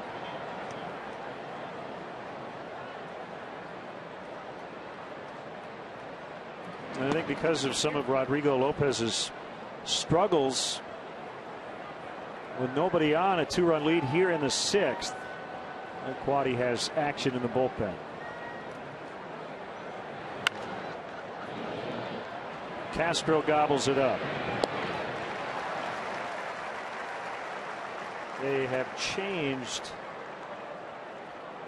the error on Giovanni Soto to a hit for Jesus Flores. That was a bizarre ball that was fouled and fair back in the 5th inning. Official score Bob Rosenberg, I think, ultimately deciding that there was just so much spin on that ball that it took more than ordinary effort for Soto to pick it up and throw him out. Well, Len, I'm not telling you anything you don't know. We travel around baseball and deal with official scorekeepers in every ballpark, and I got to give Bob Rosenberg all the credit in the world. If there's ever any doubt in his mind, he makes it a point to ask others, what did you see? Did I get that one right? He comes in here and asks to see replays occasionally before he'll make the final determination. And bottom line, just like umpires down on the field, the official score just wants to get it right. Yeah, he asks us, we tell him our opinion, and then he usually does the opposite. Fly to right center, and Marlon Byrd makes the catch. We have fun with Rosie. Does a great job. Wild pitch. Wild pitch. Follow the Cubs with the MLB.com @Bat11 app for your iPhone, iPad, Android, or BlackBerry. Get live audio, pitch-by-pitch tracking, video highlights, and more. Text @Bat to 31826. Or visit Cubs.com for details. 2 quick outs. Here's Jason Worth. Say hello to Austin McGuirk. Follows us on Twitter and is watching WGN America in Ridgeland, Mississippi tonight. Same for Hank Smith in Charleston, South Carolina. And we want to send out happy 21st birthday wishes to Andy Krutzinger.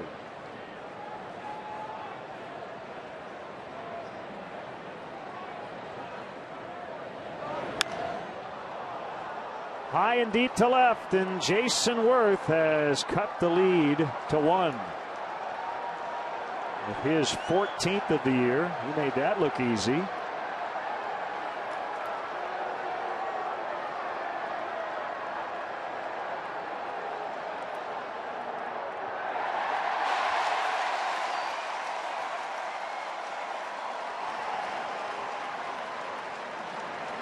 Jason Worth with those long arms has such tremendous plate coverage.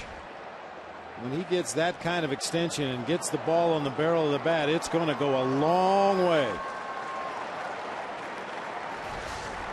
So that's it for Rodrigo Lopez. He leaves with the lead, and we'll see if the Cubs bullpen can hold him the rest of the way.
2011 Honda Cross Tour, available with four-wheel drive. Ryan Zimmerman with an 18-game hitting streak, and we have seen 3 homers in this game. Soto and Johnson for the Cubs. And most recently, Worth for the Nationals as Jeff Samardzija comes in to face Johnny Gomes. You mentioned Gomes' numbers against Lopez earlier, even though he had gone 0 for 2. And after the home run, Mike Quade decided to pull the plug and go with the bullpen the rest of the night. Lopez exiting with a 3-2 advantage. 0-2.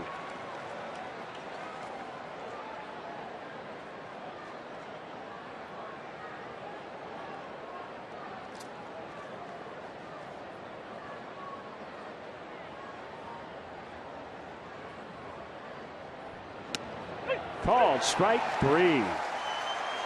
Samardzija makes quick work of Gomes. Worth with a homer earlier, and it's now 3-2 Cubs.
Moment when the Cubs clinched the division in 2007.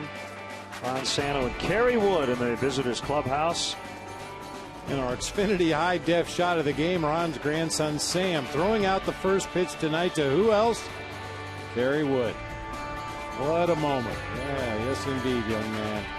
Chicago Cubs baseball brought to you by Xfinity, only from Comcast. All comes together. Kerry Wood is up in the bullpen. Marlon Byrd will lead off the Cubs' 6th against a new Nationals hurler, right-hander Colin Ballister.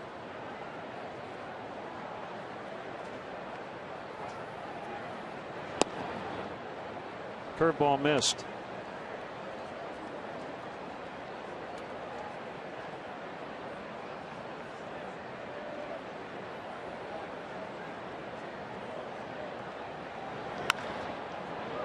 Hard but foul into the Cubs pen.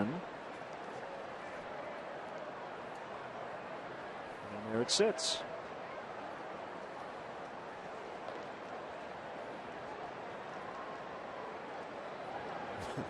Who's been nice to me? James Russell says. Russell's in charge of distributing the foul balls tonight. He got passed all the way down from the security guard to the other end of the bench. Called strike 3. Let's step aside and see what's coming up on WGN.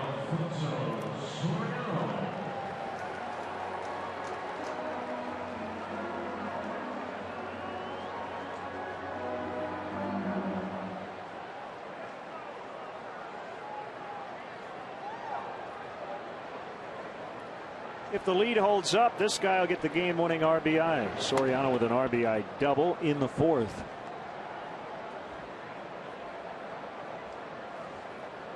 In case you're wondering, different sports have different rules for the game-winning blank. Fly ball deep left center. Out of here. A 3-homer night for the Cubs. They keep hitting the ball out of the ballpark. That's number 20 for Soriano.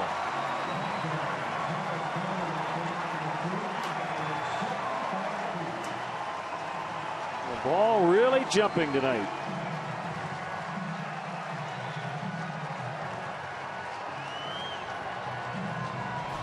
And no wind whatsoever right now, which means Wrigley Field is going to play very small. Soriano gets a fastball in the outer third, hooks it back to left center field, no doubt about it. 10 consecutive seasons of at least 20 home runs for Alfonso Soriano.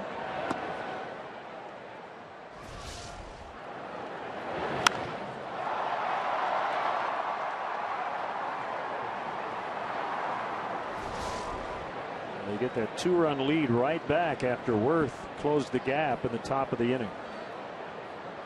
In hockey, the game-winning goal is okay if you lead 7-1 and you win 7-6. That 7th goal is the game-winning goal. In baseball, it's the go-ahead RBI if you never trail after that. So if you're not going to run to make it 1-0 and you win the game 20-19, it's that first run. That's deep for Darwin Barney. Just below the basket. Boy, he missed a homer by maybe inches.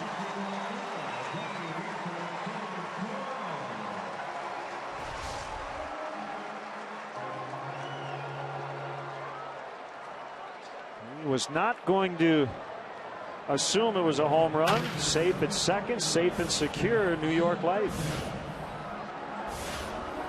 Just missed a home run. That ball must have nearly scraped the bottom of the basket, hit right at the top of the ivy. Samardzija with a 2-run lead will take the at bat. Woo! Only his 4th at bat of the season. He's 0 for his previous 3 with a couple of punch outs as we get a look at Darwin Barney's double. Not by much. Just missed the basket.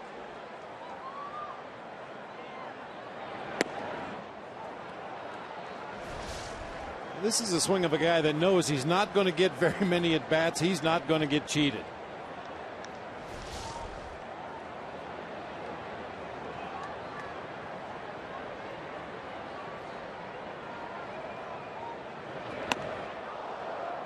One and two. Jeff with 1 career home run in Milwaukee in 2009.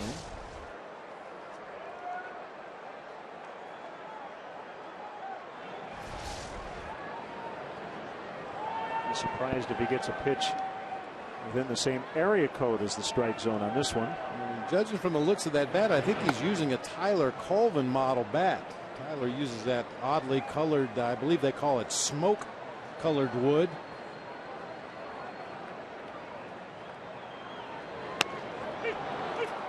Can't believe he didn't swing at that one. I think he was thinking he was going to get something off the plate.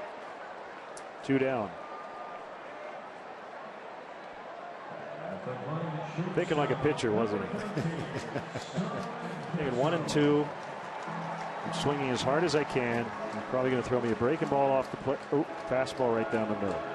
He's probably thinking with the base open, they're going to pitch around me to go after Castro. So I don't think so. Tyler said that bat was fine. It's your swing that's messed up. You can use Tyler Colvin's batting gloves.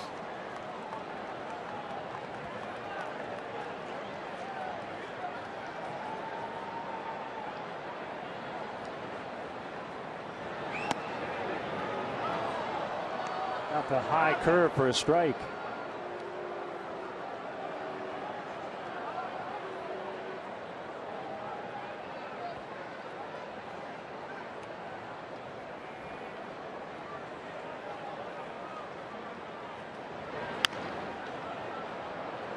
Grounded foul.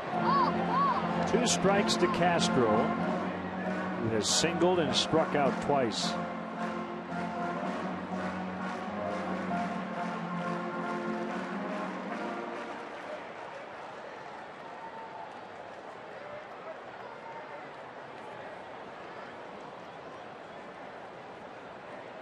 I mentioned earlier all the splits for Starlin Castro really good, with the exception of bases loaded.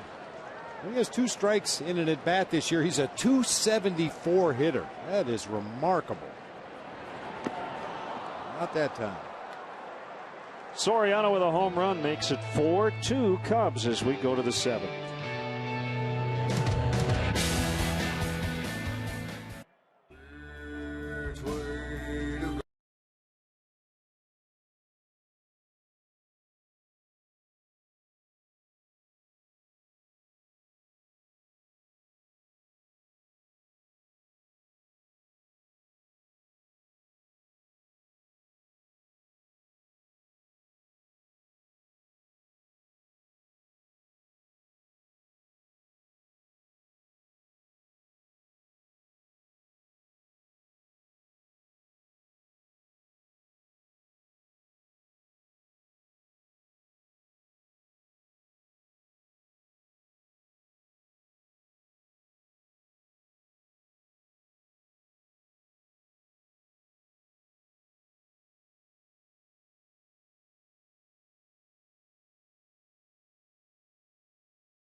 Veteran Pearl Jam from their great album 10 with the song Release. That's our Bud fan cam. Great times are waiting. Grab some buds.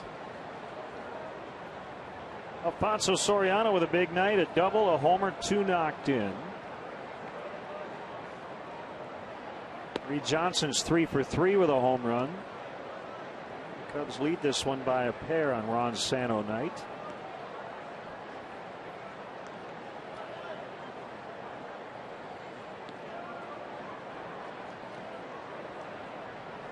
One from Samardzija to Desmond. Good slider.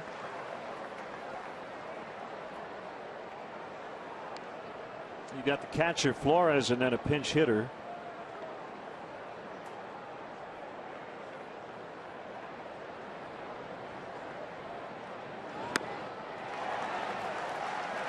Back-to-back Ks for Samardzija, going back to Gomes in the 6th. Time now for the Chevy Youth Baseball League of the Game, and today we want to recognize Bill Stasiak Chevrolet for its support of Wheeling Youth Baseball.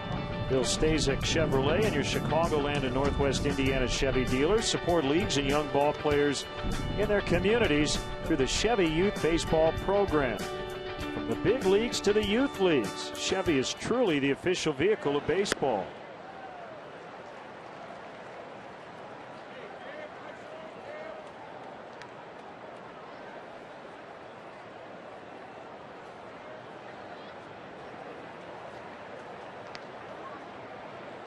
Flores, left-handed hitting Alex Cora on deck.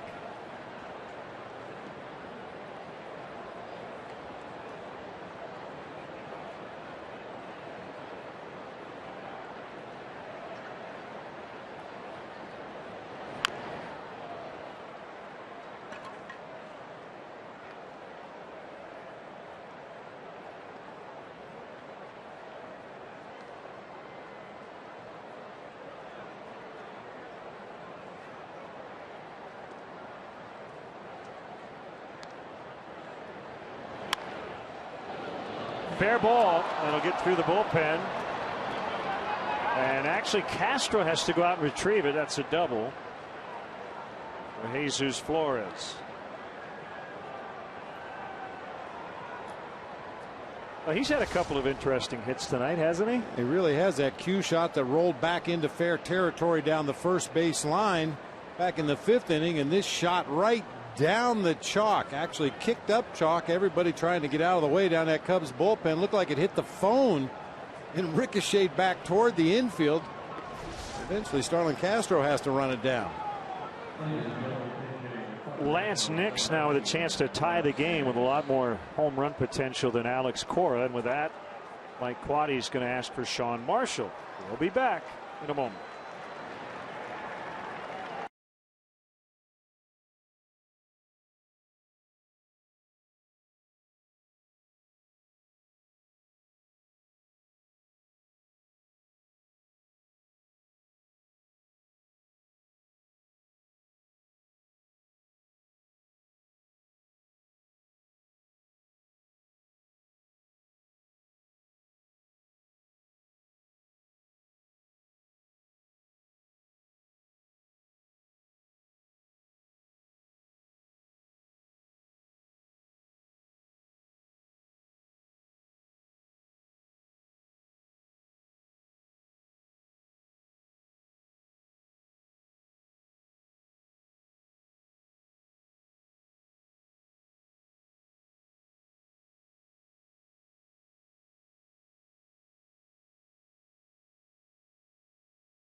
Let's go. Here's the throw in by Oliver. He scores! Santos determined to make it this time. Watch this. The Santos are here. Vicky and Ron Jr., Sam and Spencer, and Jeff and Linda. As we said, the Santos become the Partridges. Spencer just said, when do we get to sing? I said, hopefully really soon. One out here in the 7th. As Sean Marshall will take over against Lance Nix.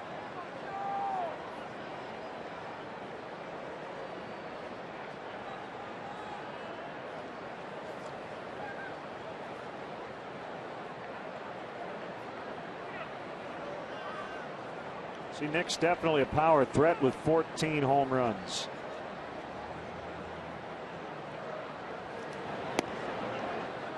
Breaking ball just missed.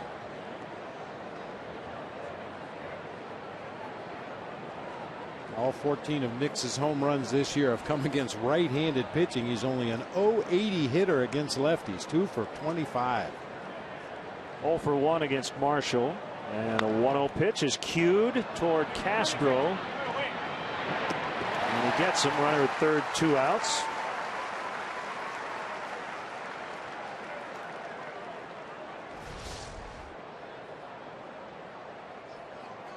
Just past Sean Marshall, but Starlin Castro right there to charge the ball, throw on the move, and plenty of time to get Nix over there at first base.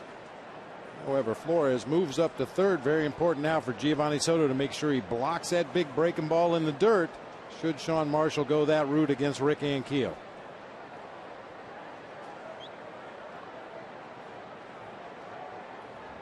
Ankiel 2 for 8 with a double against Marshall.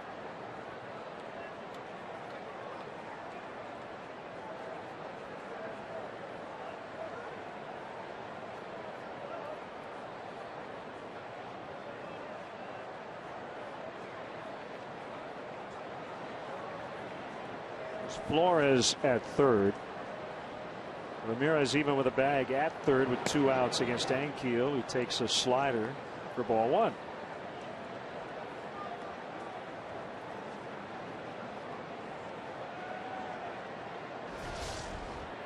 Just misses off that outside corner with a first pitch slider. I would expect to see a lot of breaking balls in this sequence to Ankiel. Another one almost the same spot.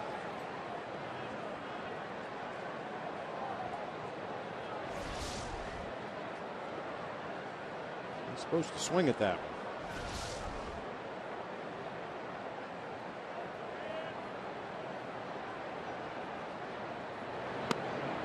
That one's a strike. Ankiel with 7 home runs, 6 against righties.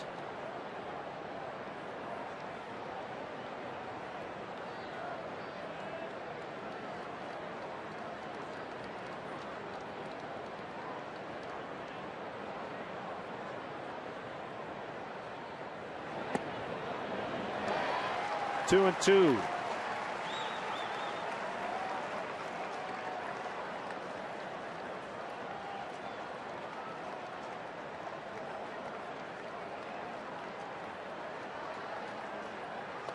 And he got him. Time for the stretch with the Santo family. Guest conductors for Take Me Out to the Ball Game, the Ron Santo family. All of you who knew and loved Ron, help us sing so that he can hear us. Spencer? This is for my grandpa. A 1, a 2, a 3. Take me out to the ball game. Take me out to the crowd. Buy me some peanuts and cracker jacks. I don't care if I ever get back, for it's root for the Cubs. If they don't win, it's a shame. For it's one out at the old ball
The bottom of the 7th on a very special night.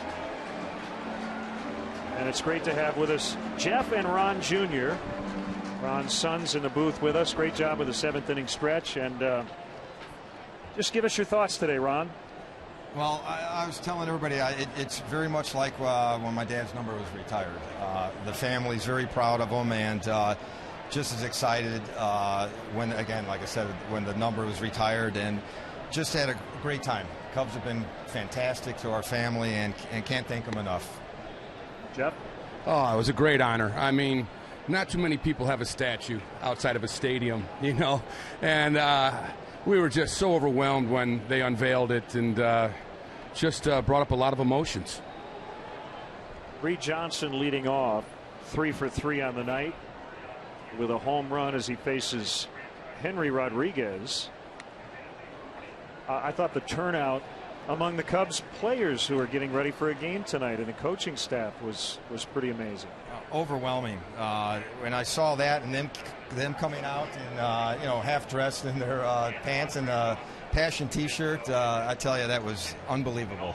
Yeah, and the people across the street, and then even up in the stadium, watching outside. So I tell you, it was something else.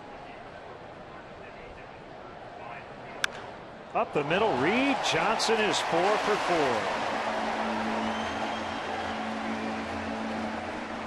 We're going to show the statue now, and each of you give us your thoughts when you saw it.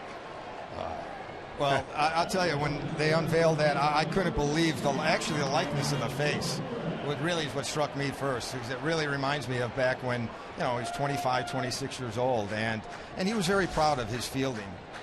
He's a great hitter, but his fielding was just as good. It was just cool, when it came down, like, that's a cool statue, And like Ronnie said, my dad was about third base. He was always dirty at third base. He was always charging the ball. Yes. And I'm glad that it represents him playing third. Jeff, you spoke very briefly and succinctly. You talked about what he said about playing third, and you related that to his life. Yeah, and I was amazed when I saw that video, of him talking about giving a lesson out there, and he had to be, like I said, 25 years old, and it's really how he lived his life, Here's the 0-1 to Ramirez, and he lines to Zimmerman. Ball was hit very hard.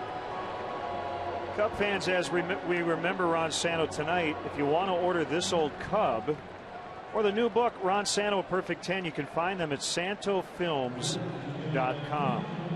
Jeff, it was a very emotional, very personal project for you. We've talked a lot about it on and off the air. And now when you go back and watch it, what are some of the memories that pop into your head? Yeah, doing that film, we just hanging out with him and being able to travel with him and get to know everybody who is in his life in the broadcast booth. That was something else, because I got to hang out with him as a kid. We were always here at the park, and then to do that as an adult was something else. Carlos Pena with 1 out. Runner at first. We're with Jeff and Ron Santo. And Ron, people who don't know you probably come up to you. You're the spinning image of your dad.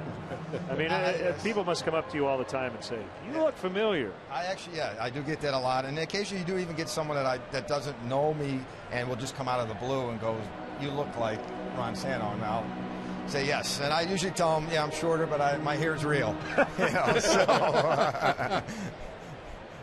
Ernie said I was the oldest, but I'm actually younger than him. I may look older, but I'm younger.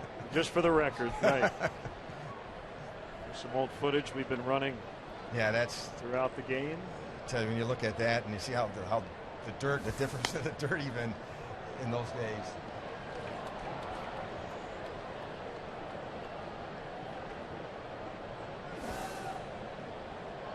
About a triple.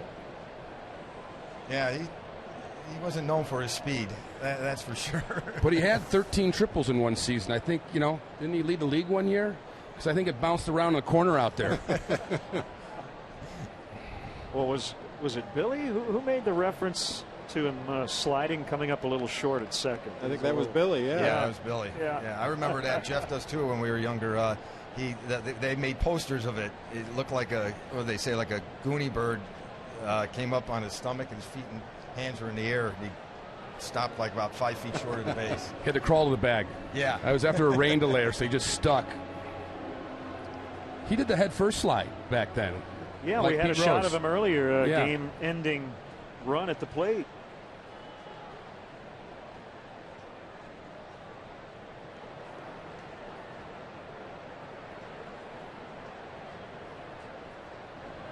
Swing and a miss on a really good changeup. 0-2 the count.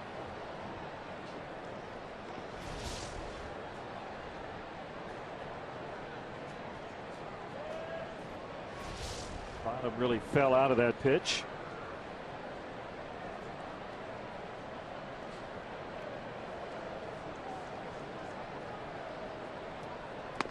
And that's outside. Talking about your dad's toughness.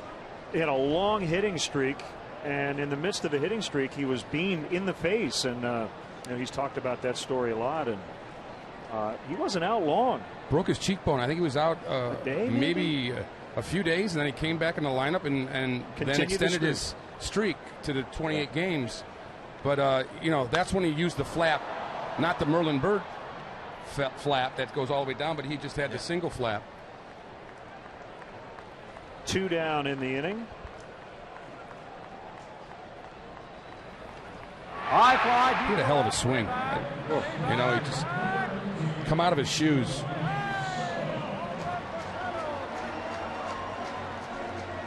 Jack Brickhouse with the call. The other thing, I love the short sleeves showing off the cans. Showing off the guns, yeah. And he never lifted any weights. He never lifted any weights, and he was built. The strongest handshake of anyone I've ever known. Big hands. That's definitely big wrist. That's one of the first things you always noticed about your father, because he talked with his hands. His hands were always moving. It's Italian in him. Yep. And then we move ahead to Ron Santo, the broadcaster, and you guys both spent a lot of time with him in the booth, traveling with him, spring training in Arizona. Well, he loved working in Mesa. Soto pops this one to left, and it's going to be caught by Johnny Gomes. Well, as you both know, he's with us every day, and wonderful night. Congratulations. And I know you're going to be stopping by there quite a bit. Oh, yes. Thank you. Thank you. Thank you very much. Thanks, Great guys. honor.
With all the fans here and everybody supporting Chicago Cubs organization, I know that he will be standing here and thanking all you guys for coming. And I know he's here, and he will do that. Great stuff from Sweet Swingin' Billy Williams, and thanks to the entire Santo family for stopping by, conducting the stretch. And again, SantoFilms.com if you want to order This Old Cub or Ron Santo Perfect 10. Carlos Pena stays in and plays first after batting for Jeff Baker. One strike on Danny Espinosa, batting right-handed.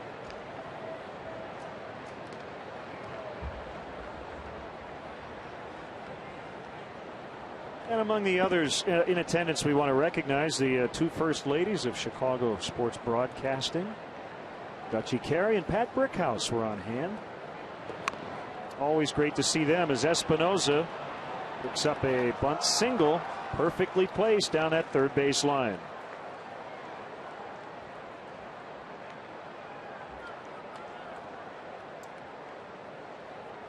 I'll tell you what, Len, you could not catch the ball and roll it down the third base line any better than Danny Espinosa just did. The idea is it's fair or it's foul. You're either going to get a base hit or it's strike one.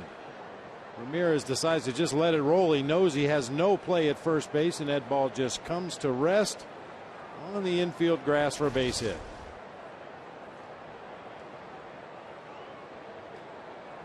Kerry Wood back up in the bullpen if needed here in the 8th. And you got a lot of right-handed batters coming up.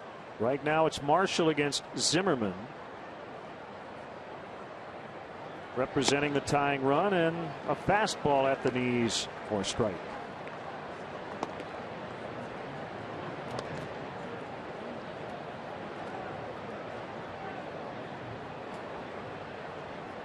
Kerry Wood last night, one of the better outings of his season, as he struck out the side in the 8th inning and has struck out the last 6 batters he's faced.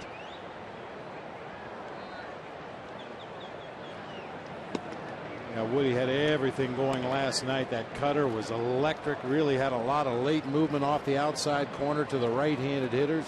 Fastball in the mid-90s, elevated up in the zone. Really pitching with a lot of confidence last night.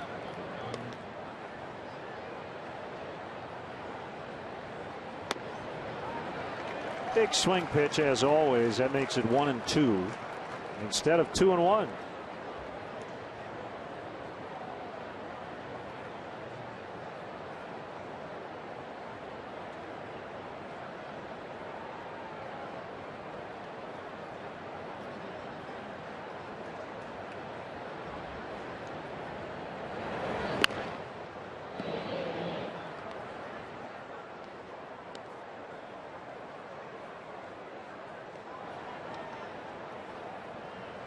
Has to be tempting to try to sneak a fastball by Zimmerman on that outside corner. He stands a considerable distance away from the plate. I think at times trying to bait pitchers into throwing him on that outer third of the plate.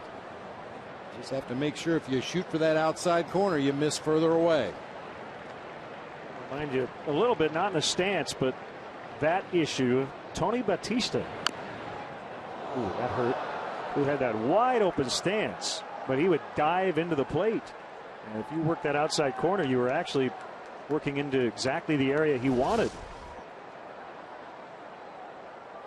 Ooh, the arch of that left foot. See, kind of rolled over on the outside of his ankle as he completed his swing right there, and man, right off the inside of the arch. The scouting report on Tony Batista was bust him in. Yeah, he had so much movement as he closed up from that wide open stance, and as you mentioned, dived in toward home plate. You could run that fastball right in on his knuckles at times, but if you tried to sneak one by on that outside corner, it was right in the middle of his swing.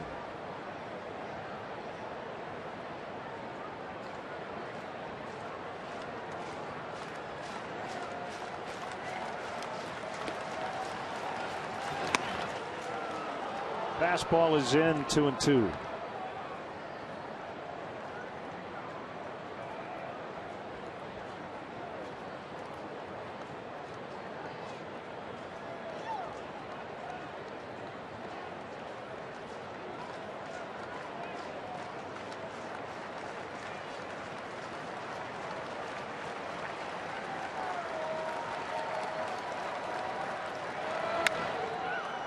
Trying to turn 2 here. And they do. Nice job by Barney to get around Espinosa, who was bearing down on him. That's a big double play.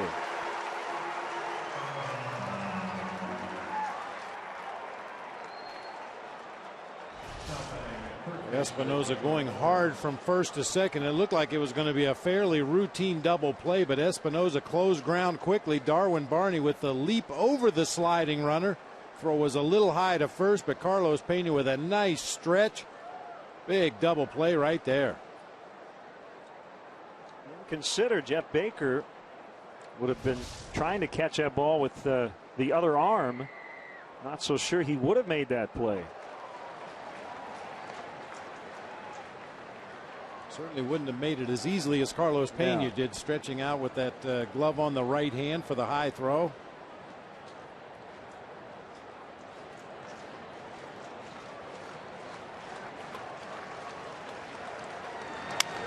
Broken bat pop up for Castro in shallow left center, and that's the inning. Leadoff single, but no runs. Bottom 8, Cubs try to tack on, leading 4-2.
For the Chicago Cubs as a player, a broadcaster, and most of all as a fan.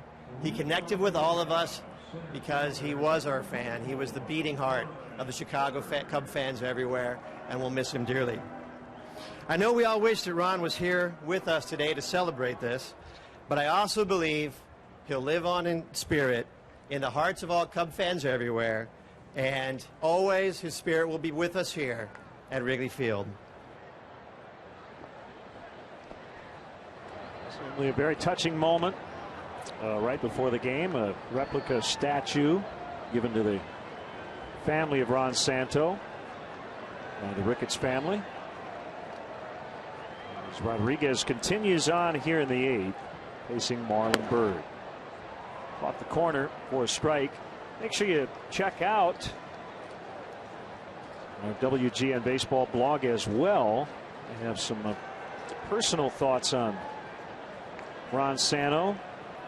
We were very fortunate in that we got to travel with him, spend a lot of time with him off the air, in the lunchroom, after games, breaking down what happened that night.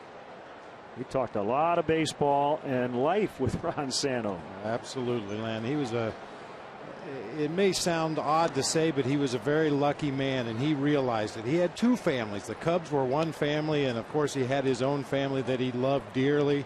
He was so proud of his children and his grandchildren. He certainly didn't get cheated. Say that about a hitter at the plate. He never got cheated as a hitter, and he did not get cheated in life. I'll tell you, he was a great storyteller. Oh. It was almost like there'd be occasions where it'd be Ron's greatest hits. I'd say, Ron, tell that story again that you told 3 years ago.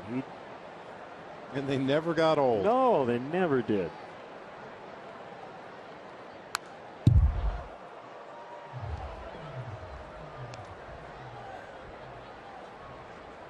Boy, and for us, the people, as you said, we were around Ron a lot. He was so easy to push his buttons, too. There were certain hot buttons where you knew if you mentioned a certain name or a certain team or a certain ballpark, you'd get his blood pressure going. Fly ball to right. Especially on the golf course.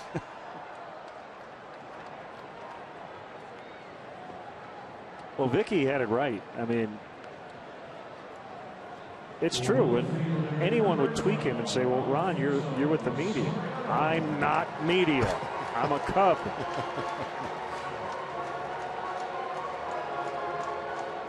Well, and he demonstrated that on a daily basis. Every ballpark that we travel to, there are certain areas of the stadium, and especially in the clubhouses, that are off limits to the media. Players can have their privacy before and after a ball game, but those signs did not apply to Ron.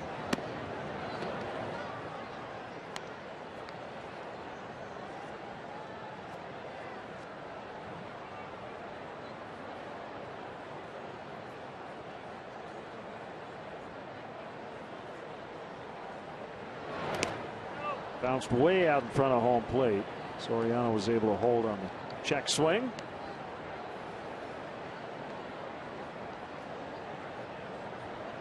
Be Carlos Marmol in the ninth. Now a save spot.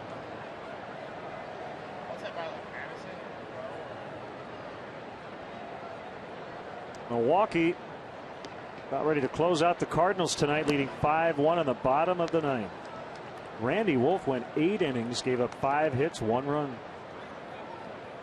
Brewers are surging and starting to pull away from the pack.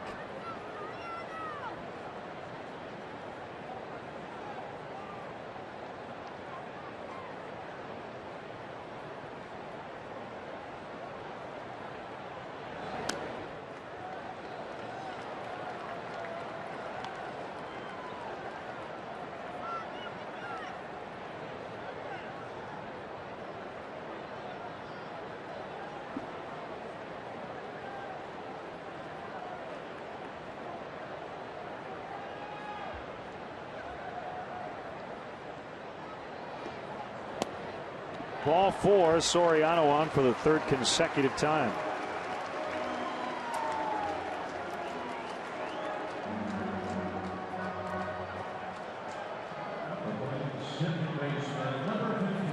Stay tuned following our broadcast. Immediately following, Micah Mater, Tom Negevin, Tom Skilling, and Rich King will have the WGN News.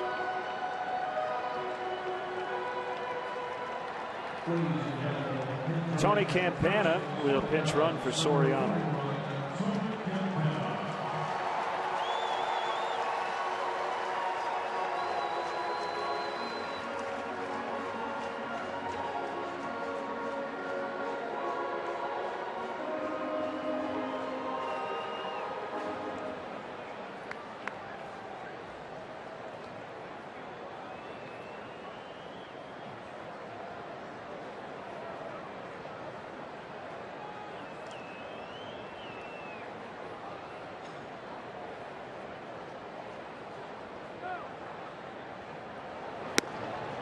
Called strike.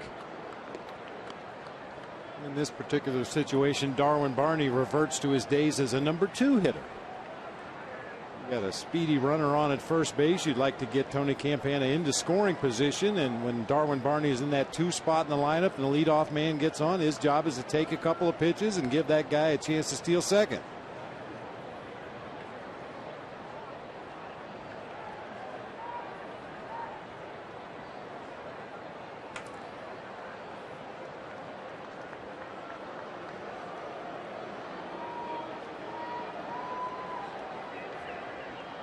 Flores behind the plate has thrown out 3 of 13 attempted base stealers this year. Rodriguez can be very slow to the plate at times. I don't think it really makes much difference to Tony Campana, the pitcher's times to home plate. If he feels like he can get a maximum lead and get a jump, he'll run on anybody.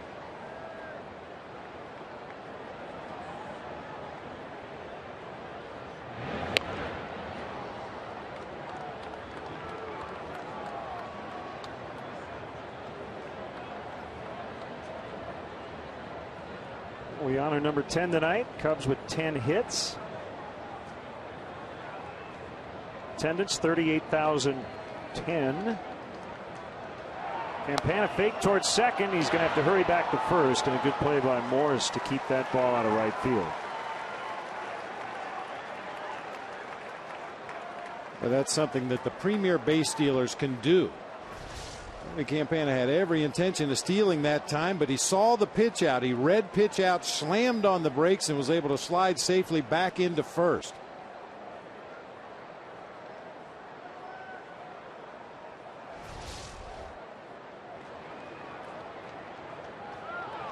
Fakes again. They pitch out. 2-1.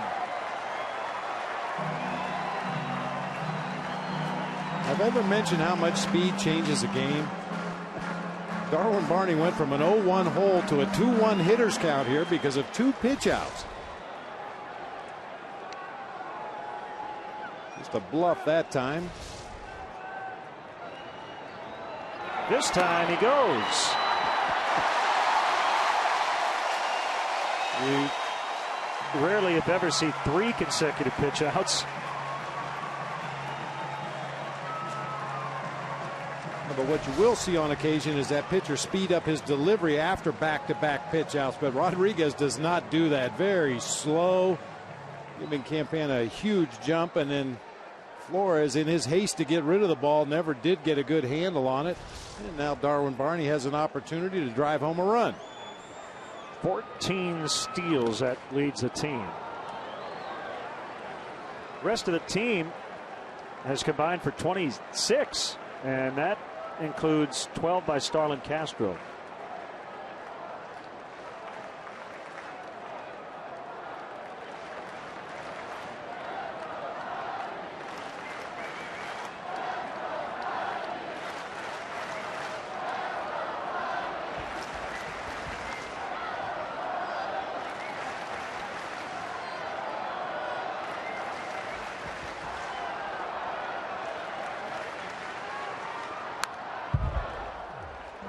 Another big win for Cleveland tonight over Detroit. 10-3 the final last night. Former Cub Kosuke Fukudome took a game-ending hit by pitch with the bases loaded in the 14th. 10-3 the final tonight. It gives Cleveland 13 consecutive wins at home against Detroit. And Northbrook, Illinois native Jason Kipnis has hit 6 homers his last 10 games. Desmond gets the out. Runner at third, 2 down. Draws Cleveland to within 2 in the AL Central.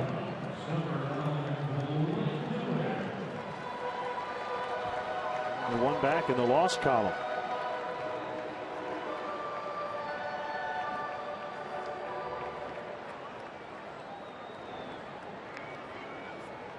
It's over in St. Louis. Milwaukee 5, the Cardinals 1. Wolf over Westbrook.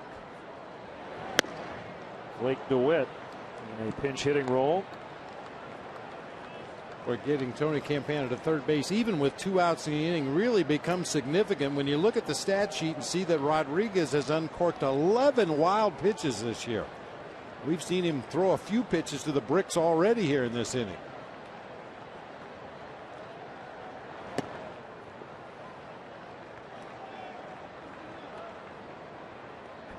Well, wild one in Tampa Bay tonight. As the Rays scored 5 times in the bottom of the ninth to stun the Royals 8-7. Swing and a miss. That's a changeup at 89 miles an hour. 1-2.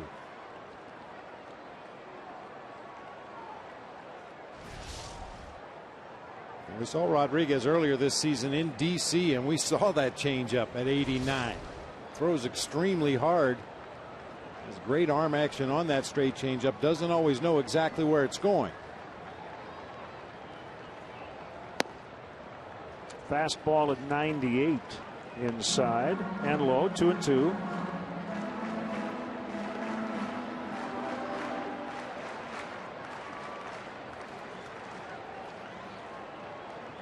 Worth, Gomes, and Desmond due up in the ninth, and it'll be against Carlos Marmol.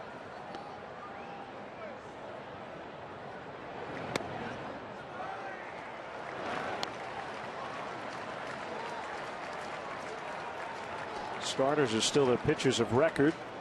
Detweiler would get the loss. Lopez would get the win.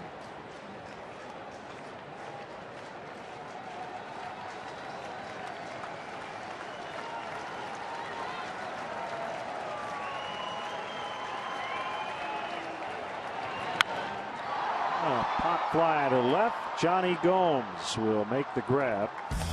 Gomes will bat behind Worth in the ninth against Carlos Marmol.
Cubs trying to win on Ron Santo night here at the ballpark.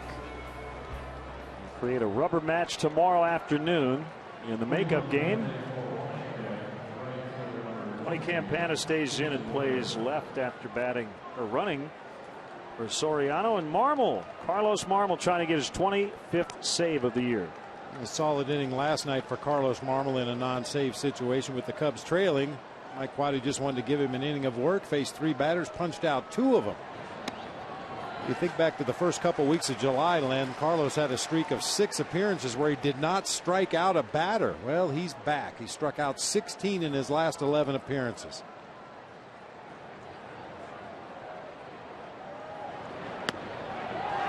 Sliders strike 0-2.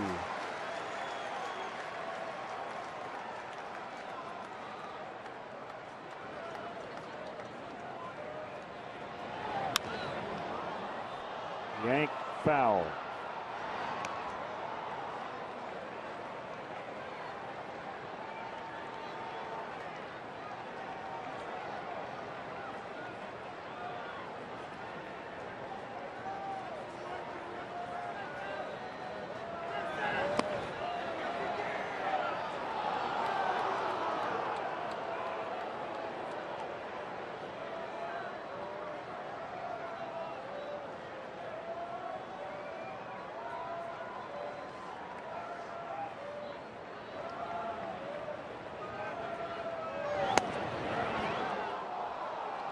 Two now.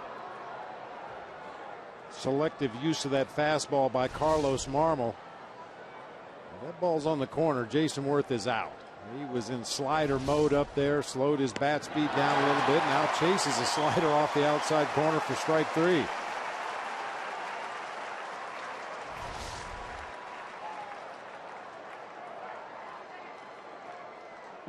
That's nearly an unhittable pitch. Starts on the outer third in the strike zone. Ends up low and away out of the strike zone.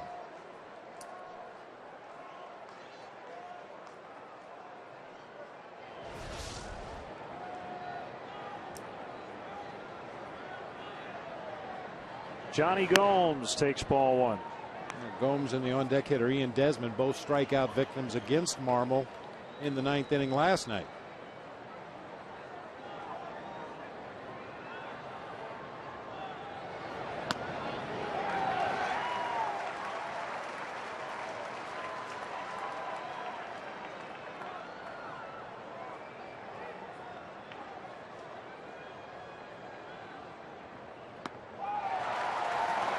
That was pretty nasty. 1-2.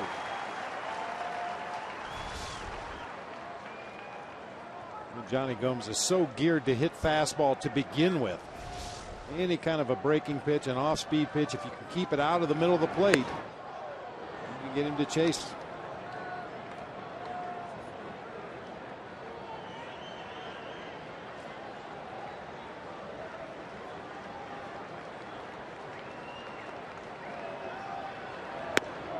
Called strike 3.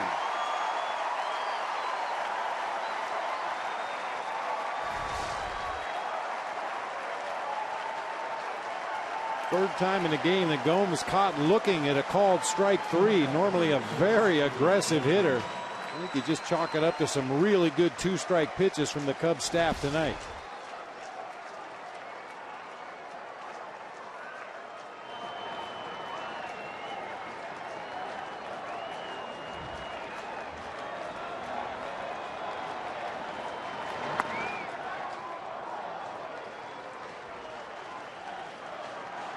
One and nothing to Desmond.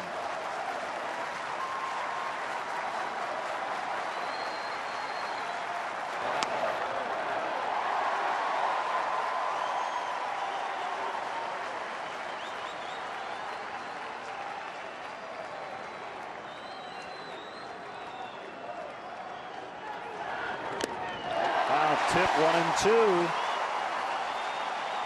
Cubs trying to make it 8 out of their last 10.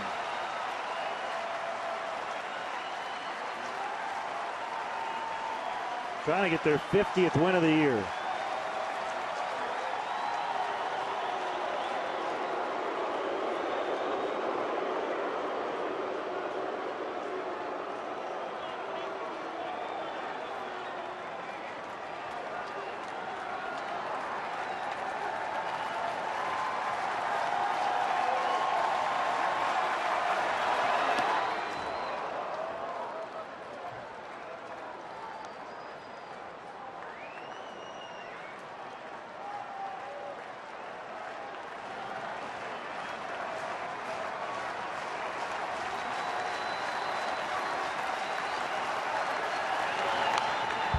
Desmond staying alive, still 2-2. Flores is on deck.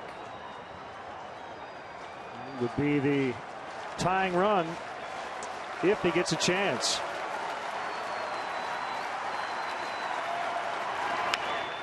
Bouncer foul.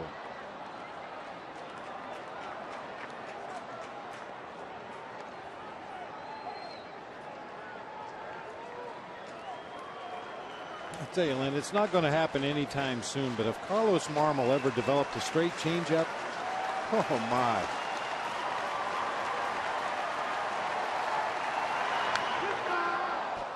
A rather defensive swing by Desmond that time.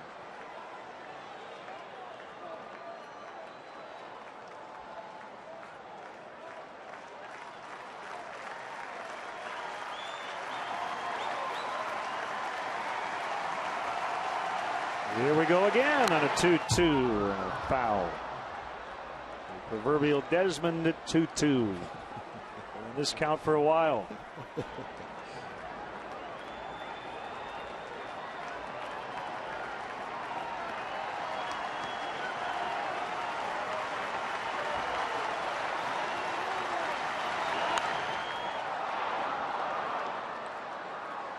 Now I think part of Desmond's bat actually chipped, but I don't think he recognized it. A little paint chipped off the bat. He's trying to find it.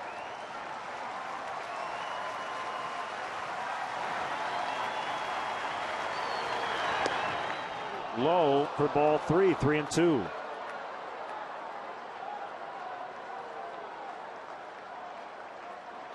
Something came off the bat on this swing.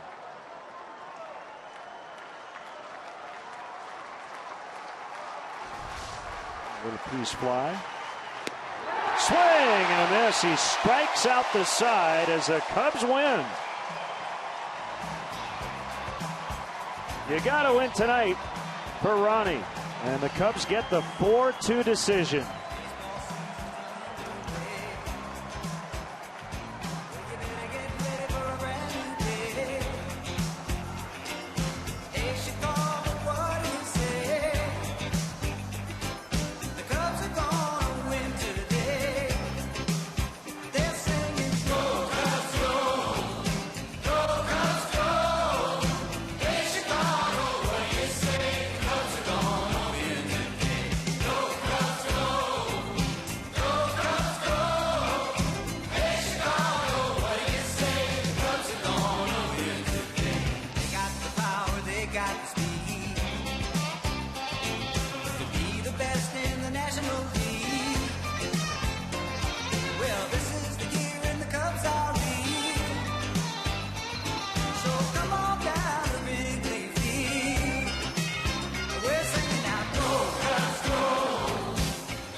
Cubs with 10 hits tonight. How about that? As they beat the Nationals 4-2.